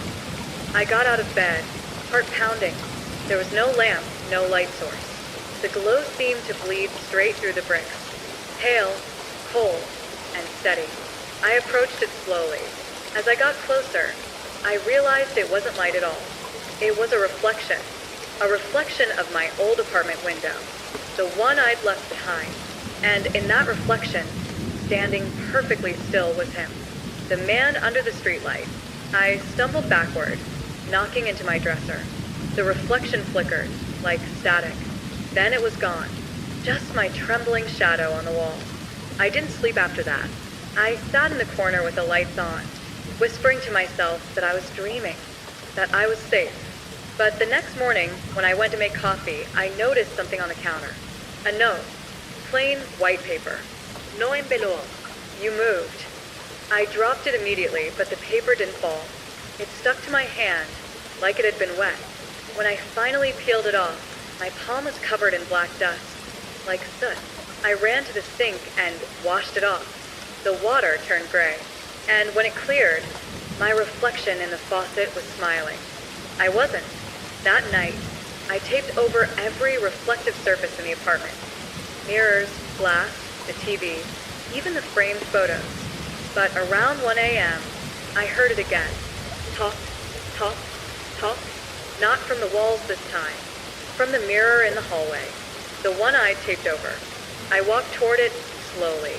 The tape was trembling, like something was pressing against it from behind. Then, faintly, a voice. You can't hide from where you look. The tape split open down the middle. And behind it, my reflection. Only it wasn't moving with me. It was waiting. It lifted its hand, pressed its palm against the glass, and whispered, "Look again." I covered the mirror again, this time with cardboard. Thick, heavy, taped from every edge. But even then, I could still hear it. A soft scraping sound from behind the glass, like fingernails tracing letters I couldn't see. I turned up the music. Didn't help. I started talking to myself out loud. Anything to drown it out. But every time I stopped, it would tap twice. Once for me, once for him. I told myself I wouldn't look again. That no matter what happened, I'd leave the mirror covered. But fear has a strange way of feeling like curiosity. By the third night, I couldn't take it anymore. I had to know what it was doing behind there. So I peeled back one corner. Just one. The first thing I saw was my eye. But it wasn't in the same place as mine. It was closer. Too close to the surface. Then the rest of the reflection moved. Not like me. It tilted its head slowly, smiling too wide, teeth too small. And in the reflection's background, the streetlight was back. Behind me, I spun around. Nothing. But when I turned back to the mirror, the reflection wasn't alone. The man was there again, standing just behind her. Behind me, he leaned close to her ear and whispered something I couldn't hear. Then she nodded, and the reflection pressed her hand to the glass again. This time, the surface bent, like it was breathing.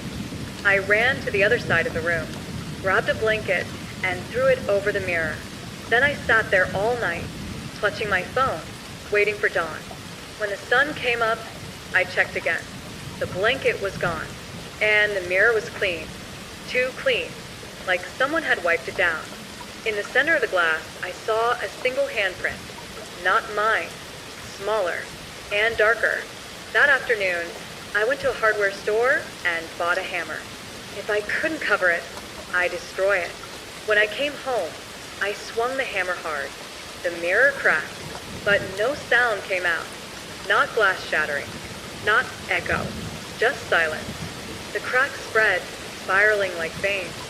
And in each broken fragment, I saw something different. His face, his hand, his eyes. Hundreds of them, all watching. Then they blinked. I dropped the hammer and fell backward. Every piece of glass started sliding down the wall, like liquid silver draining away. When it was over, the mirror was gone. Only the wall remained. Except now, the wall was breathing. Slowly, like lungs under paint. That night, I heard his voice again. Not through the mirror, not from the window, from inside the wall. He said, "You brought the light with you." And then, I'm almost out. It started with the humming. There, on the opposite wall, was his shadow, standing perfectly still, under a faint glow that wasn't supposed to exist. And just before it faded, I heard his voice one last time. Quiet, almost kind. "Now, it's your turn to stand under the light." The next morning, everything felt different. The apartment was too still, the air heavier. The shadows didn't move with the light anymore. They just waited. I tried to make coffee, but the mug slipped from my hand. I wasn't even shaking. It was like my fingers didn't belong to me. When I looked down, they were pale. Not the soft kind of pale from tiredness, but the dull, drained kind, like the blood had forgotten where to go. I caught my reflection in the microwave door, and I froze, because my eyes weren't moving right. The rest of me turned left, but my reflection looked right. Then it blinked, and I didn't. That's when I realized what the light had done. It hadn't just shown me him. It had opened something. A window, maybe, or a doorway.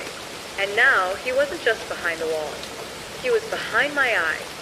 Every time I blinked, I saw flashes, not of my apartment, but of the streetlight. The one I'd left behind. The wet pavement. The faint hiss of rain. And his shape, standing exactly where I used to see him. Only now, I was looking from his side, through his eyes. I could feel him watching me, like 2 points of view tangled together. Every breath I took, he inhaled too. Every heartbeat echoed twice. I whispered, "Get out of me." And the whisper came back, from my own mouth, in his voice. "I can't. You invited me in when you looked." That night, I taped my eyes shut. Literally, medical tape. Tight enough that I couldn't open them even by accident. I thought if I can't see, he can't see. But somewhere in the dark, a low whisper crawled through the silence. "Then I'll open them for you." The tape tore off by itself. Slowly, deliberately, like unseen fingers peeling it away. My eyelids twitched. Something forced them open, and I saw not the room, not the walls, not my hands. I saw the streetlight, and standing beneath it, a girl, me. She was looking up, her face pale, eyes wide, just like before. Only now I wasn't in her body. I was in his, watching her, and when I lifted my hand, so did he. He smiled and whispered through my lips, "Now we both see." I don't remember sleeping. I just remember waking up, though I'm not sure where. It wasn't my apartment anymore. It wasn't anywhere I'd ever been. Just darkness, endless and soft, and the faint hum of electricity in the air, somewhere far off. I could see the light, that same pale circle, floating in nothing, flickering like a dying moon. I walked toward it, or maybe it pulled me closer. Each step made the hum louder, until it wasn't sound anymore, but a voice. Do you see now? The light pulsed in rhythm with my heartbeat, each flash brighter than the last. I could almost make out shapes inside it, figures standing still, faces blurred, eyes open, hundreds of them, all staring toward the center, all staring at him. He was there, the man from under the streetlight. Only now he wasn't tall or thin. He wasn't anything at all. He was light itself, a shape made of the glow, vibrating softly, stretching out like arms reaching for me. "You brought me through," he said, "through the glass, through the wall, through your eyes." I wanted to scream, but I didn't have a mouth. "You looked," he said again, and what is seen cannot be unseen. He stepped closer, or maybe I did. When the light touched my skin, it didn't burn. It remembered. Flashes of my old apartment, the mirror, the notes, the shadow behind the wall. They all flickered inside the glow like fragments of a film reel. He leaned close. His voice was inside my head. "There is no outside," he whispered, "only where the light reaches." The faces behind him began to move. One by one, they lifted their heads, and I saw mine among them. My own face, eyes open, mouth trembling, frozen in the light like a photograph. And suddenly I remembered everything. Every time I'd stared into the glass, every second I'd spent watching him, every reflection that didn't move quite right. They weren't tricks. They were recordings. The light wasn't showing me him. It was saving me. Every time I looked, the man smiled. "You see what I am now," he said. "I'm not a person. I'm the memory of being seen." He reached out his hand. "Come stand under the light again. Let it finish what it started." I felt my body dissolve, like I was being pulled into the glow, pixel by pixel, thought by thought. And before everything went white, I heard one last whisper. "There's always someone watching." I woke up in my apartment. The morning sunlight streamed through the window, soft and warm, but something was off. The alley outside was glowing, not with streetlights, not with lamps. A cold, pale blue light seeped from every crack in the building, every wet patch of pavement, every street corner, and it moved. I rubbed my eyes, thinking I was still dreaming, but the glow stayed, and in the center of it a silhouette, tall, thin, unmoving, just like him, watching, not a person, not human, the shape of everything I'd feared. I backed away from the window. The light followed. I spun around. It was behind me, flickering through the walls. The apartment was alive with it now. The humming started again, deep, vibrating. I could feel it in my chest, in my bones. Then a note appeared on my kitchen counter. "No envelope. No handle al fin." Just a single line. "Look outside. They're all watching now." I forced myself to the window. Every reflection in the glass, myself, the empty room, was doubled, tripled, layered. And in each layer, the figure under the streetlight stood, watching. The glow spread further down the street. The neighbors, oblivious, moved through it, unaware. I realized I was the only one who could see, or maybe I was the only one left who mattered. I wanted to close the curtains. I wanted to hide. I wanted to scream, but the glow followed my eyes, creeping along the walls, stretching into the floorboards, into my bed, and in the center of it all, the same whisper. Now it's your turn to watch. I didn't move. I couldn't. The man, the light, had become everything. And in that moment, I realized I had already joined them. Every reflection, every shadow, every shape that moved just slightly wrong. All watching, all waiting. And now, so was I. I tried everything to make it stop. Covered the windows. Unplugged every light source. Sat in the dark for hours, hands shaking, waiting for silence. But the silence never came. The hum was still there, faint, constant, buried inside the walls, under the floor, inside my chest. Like it wasn't a sound anymore. It was a pulse, a rhythm, like something syncing itself with me. I tore open the breaker panel and flipped every switch. The hum didn't even flicker. Then the hallway light came on by itself. Not the bulb, the light. It just appeared, hovering in the center of the air, pale blue, spinning slowly. And inside it I could see shapes. People.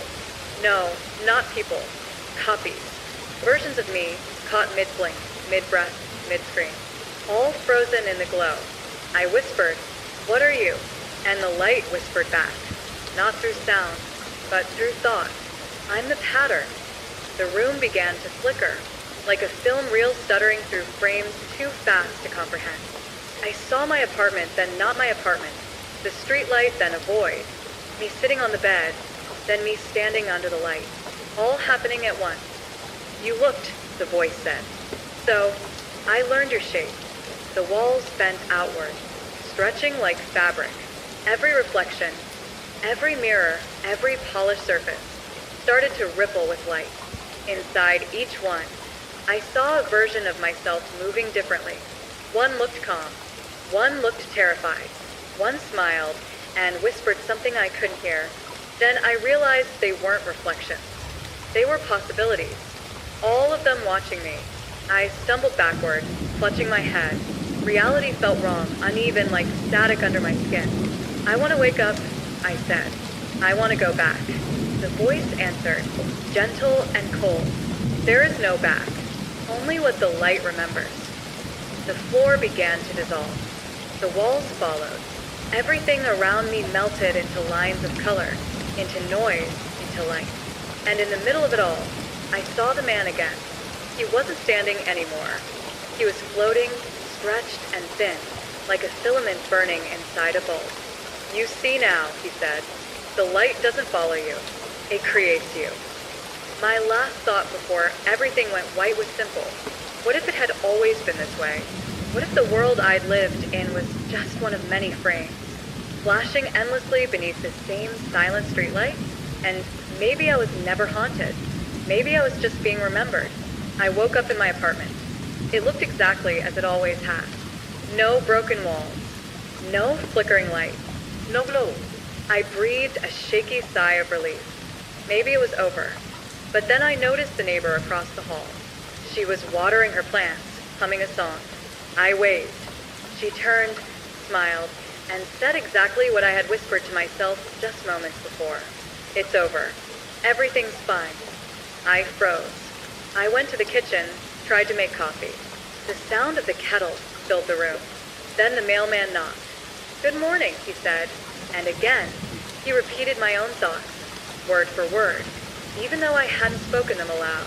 I backed away, heart hammering.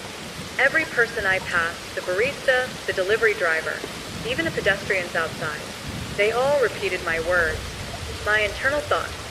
It hit me slowly, horrifyingly. The light had left the walls. The streetlight had left the street. The man had left something in me, a pattern, one that could echo, repeat, spread. I tried talking normally, hoping I could mask it.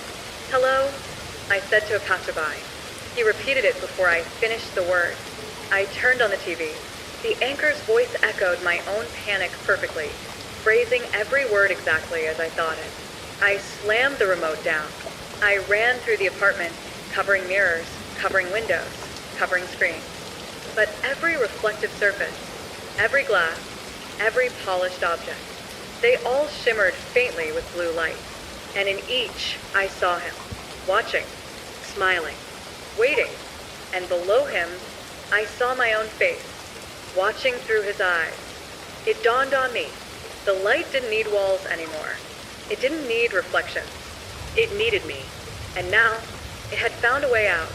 I whispered to myself, desperately, please not them, not anyone else. And the faint reply came, not in words, but through thought, through pulse, through skin. They already see, and soon they will remember, too. The first sign was the sky. It changed color, not all at once, not like a storm rolling in, but gradually, like someone dimmed the world's brightness slider. The blue faded, the clouds stopped moving, and then that familiar glow began to pulse through the horizon, cold, pale, unnatural. The same light, the street light. I ran outside. The whole block was frozen. People stood still in mid-step, cars idling, eyes half open, every single one of them humming, the same tone I'd heard inside my walls. I shouted. No one answered. Then, one by one, their heads turned toward me, not fast, slow, synchronized, like they were listening to something I couldn't hear. I backed away.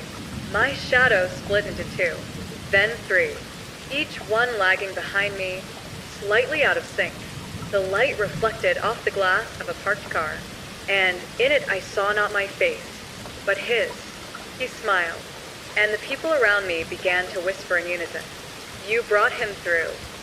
The world around me started to fold.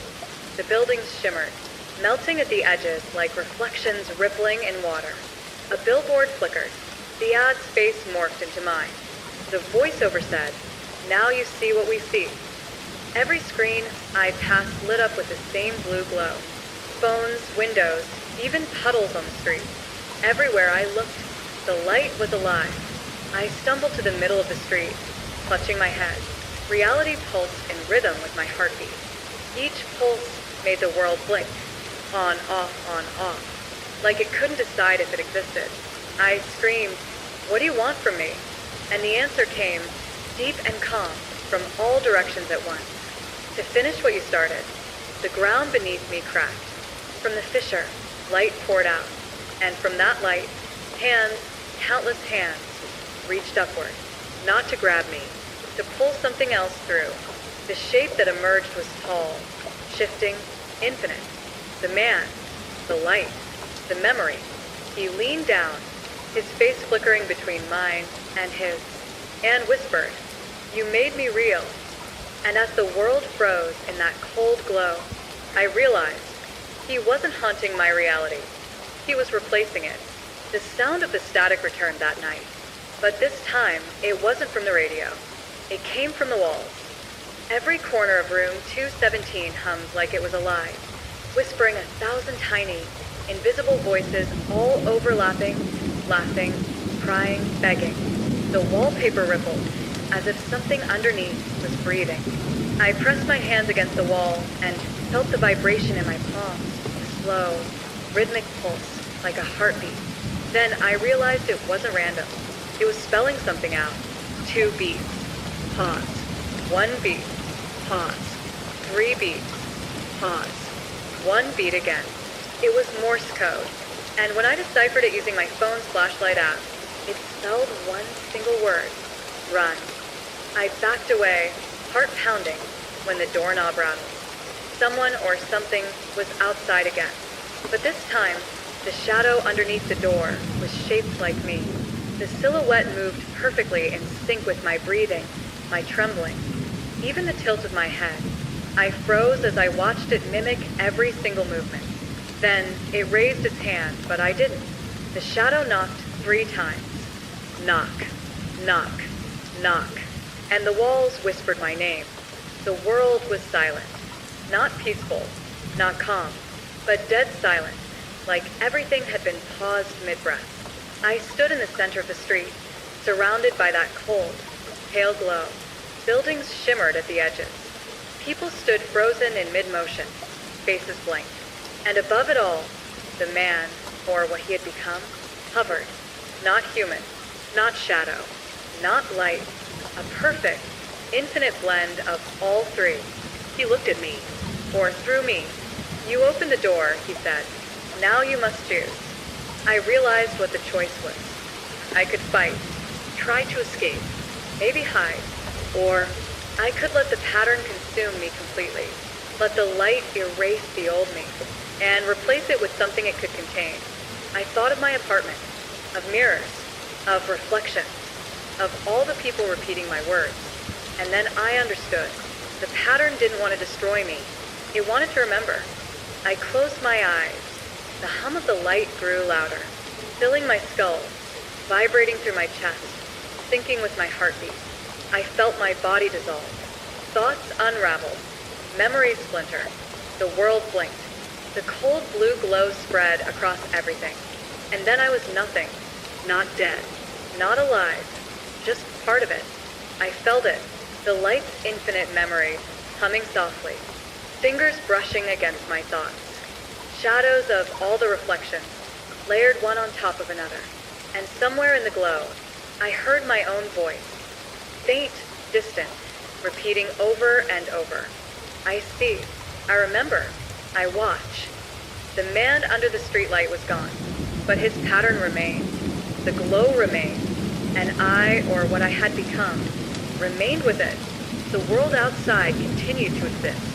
The people walked, unaware, but in every reflective surface, in every shadow, in every flicker of light, someone was always watching.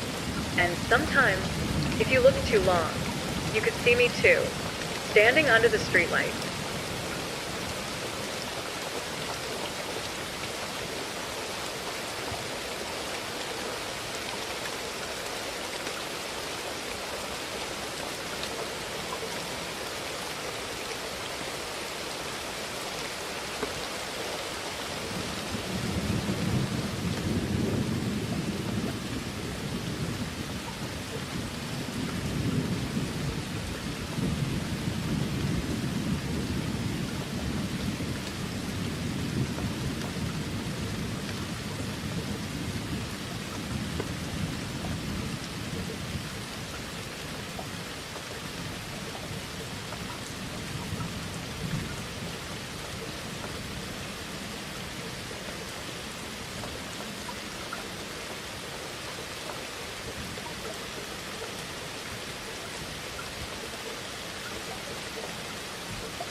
Good evening, night owls.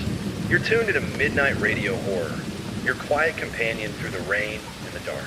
Tonight's story comes from a man who moved into an old apartment complex, one that's far too quiet for comfort. He thought the worst thing about his new place would be the leaky pipes or creaky floors.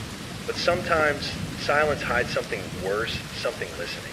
Before we begin, grab your blanket, dim the lights, and tell us where you're listening from in the comments. And remember, if you enjoy these stories, don't forget to like and subscribe for more nightly chills. Now, let's begin. I moved into 7B of the Alder Apartments on a Sunday afternoon. Cheap old building, but the rent was low and I was desperate. The landlord, Mr. Patel, handed me the keys with a smile that didn't quite reach his eyes. "Welcome home," he said. "You'll find it's quiet here." He wasn't kidding. After I unpacked, I realized I could hear everything. My footsteps, the fridge hum, even my own heartbeat when I lay down. No traffic, no neighbors arguing. Nothing.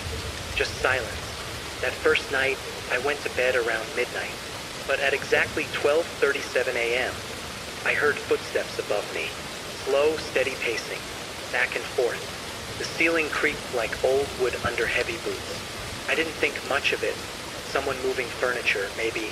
But when I asked Patel about it the next morning, his expression froze. "There's no one above you," he said flatly. "The top floor's been closed for years. Fire damage." I laughed, but he didn't. "Seriously?" I asked. "Then who was walking around last night?" He just shook his head. "Old buildings make noise. Don't worry about it." That night I couldn't sleep. I left the light on and waited. 12:37 a.m. Right on time. Thump, thump, thump. The footsteps were heavier this time. Slower. Almost dragging. I stared at the ceiling, heart pounding, trying to pinpoint the direction. The sound stopped directly above my bed. And then 3 knocks. Top, top, top. I shot upright. The knocks came again, perfectly spaced. I looked up and whispered, "Hello." Silence. Then a faint creak, as if someone leaned down to listen. The next morning, I climbed the stairs to the top floor. The door to the upper hall was padlocked and covered in old warning tape. I pressed my ear against it. Nothing but a low, hollow hum. But just as I turned to leave, thump, something hit the door from the other side. I sprinted downstairs, locked my door, and didn't move for the rest of the day. When night fell, I tried drowning the sounds with music, but the footsteps began again, in rhythm with the beat, as if whoever was up there was mocking me. I unplugged everything and sat in silence. Then I heard it, a whisper, faint but real. "You hear me now." I froze. The voice came from directly above my ceiling fan, and then the lights flickered once, twice before going dark. The last thing I heard before everything went black was a quiet laugh. Not loud, not menacing, just wrong, like it was inside my apartment. I didn't sleep that night. I sat on the couch until dawn, lights flickering above me every few minutes. Every time I looked up, I half expected to see something staring down through the ceiling fan blades.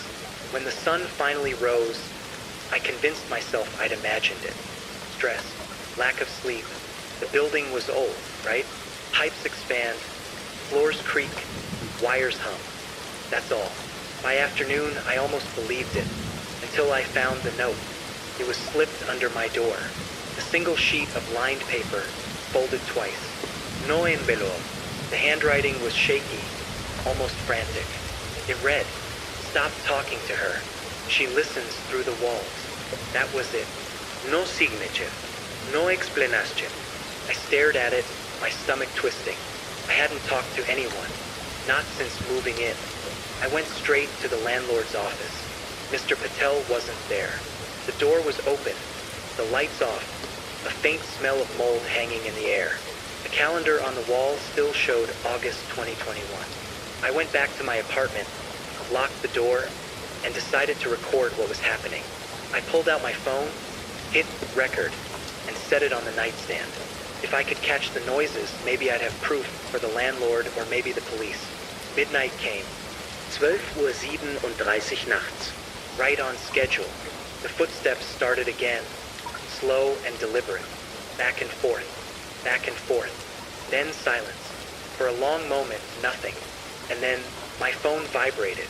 An unknown number. No caller ID. I hesitated, then answered. Hello. Static. Then a voice, faint and hollow. Don't go upstairs. I froze. Who is this? Static again. Then, you'll see her soon. The line went dead. I looked at the ceiling. The footsteps resumed, but now they were running. Heavy, fast, pounding footsteps racing from one end of the room to the other, shaking the ceiling dust loose. I grabbed my phone, turned on the flashlight, and pointed it up. The ceiling fan was spinning, slowly, even though the switch was off. And then, clear as day, a single knock came from inside the vent on the far wall. I stepped closer, trembling. The vent cover was slightly bent, like someone had pried it open from the inside. When I crouched down, I heard it. A voice, soft, whispering through the metal. Help me. It was a woman's voice, fragile, desperate. I stammered, Who are you? The voice replied, She's pretending to be me. Then silence. A low creak echoed through the ceiling, and the light above me went out. I turned toward the window, trying to catch my breath. In the glass reflection, I could see my whole room behind me, faintly lit by my phone's glow. And for half a second, there was a figure standing in the corner, tall, still, head tilted, watching. When I spun around, nothing, just empty air and my pulse hammering in my ears. He begged to beg. I didn't care about rent or the deposit. I just needed to get out.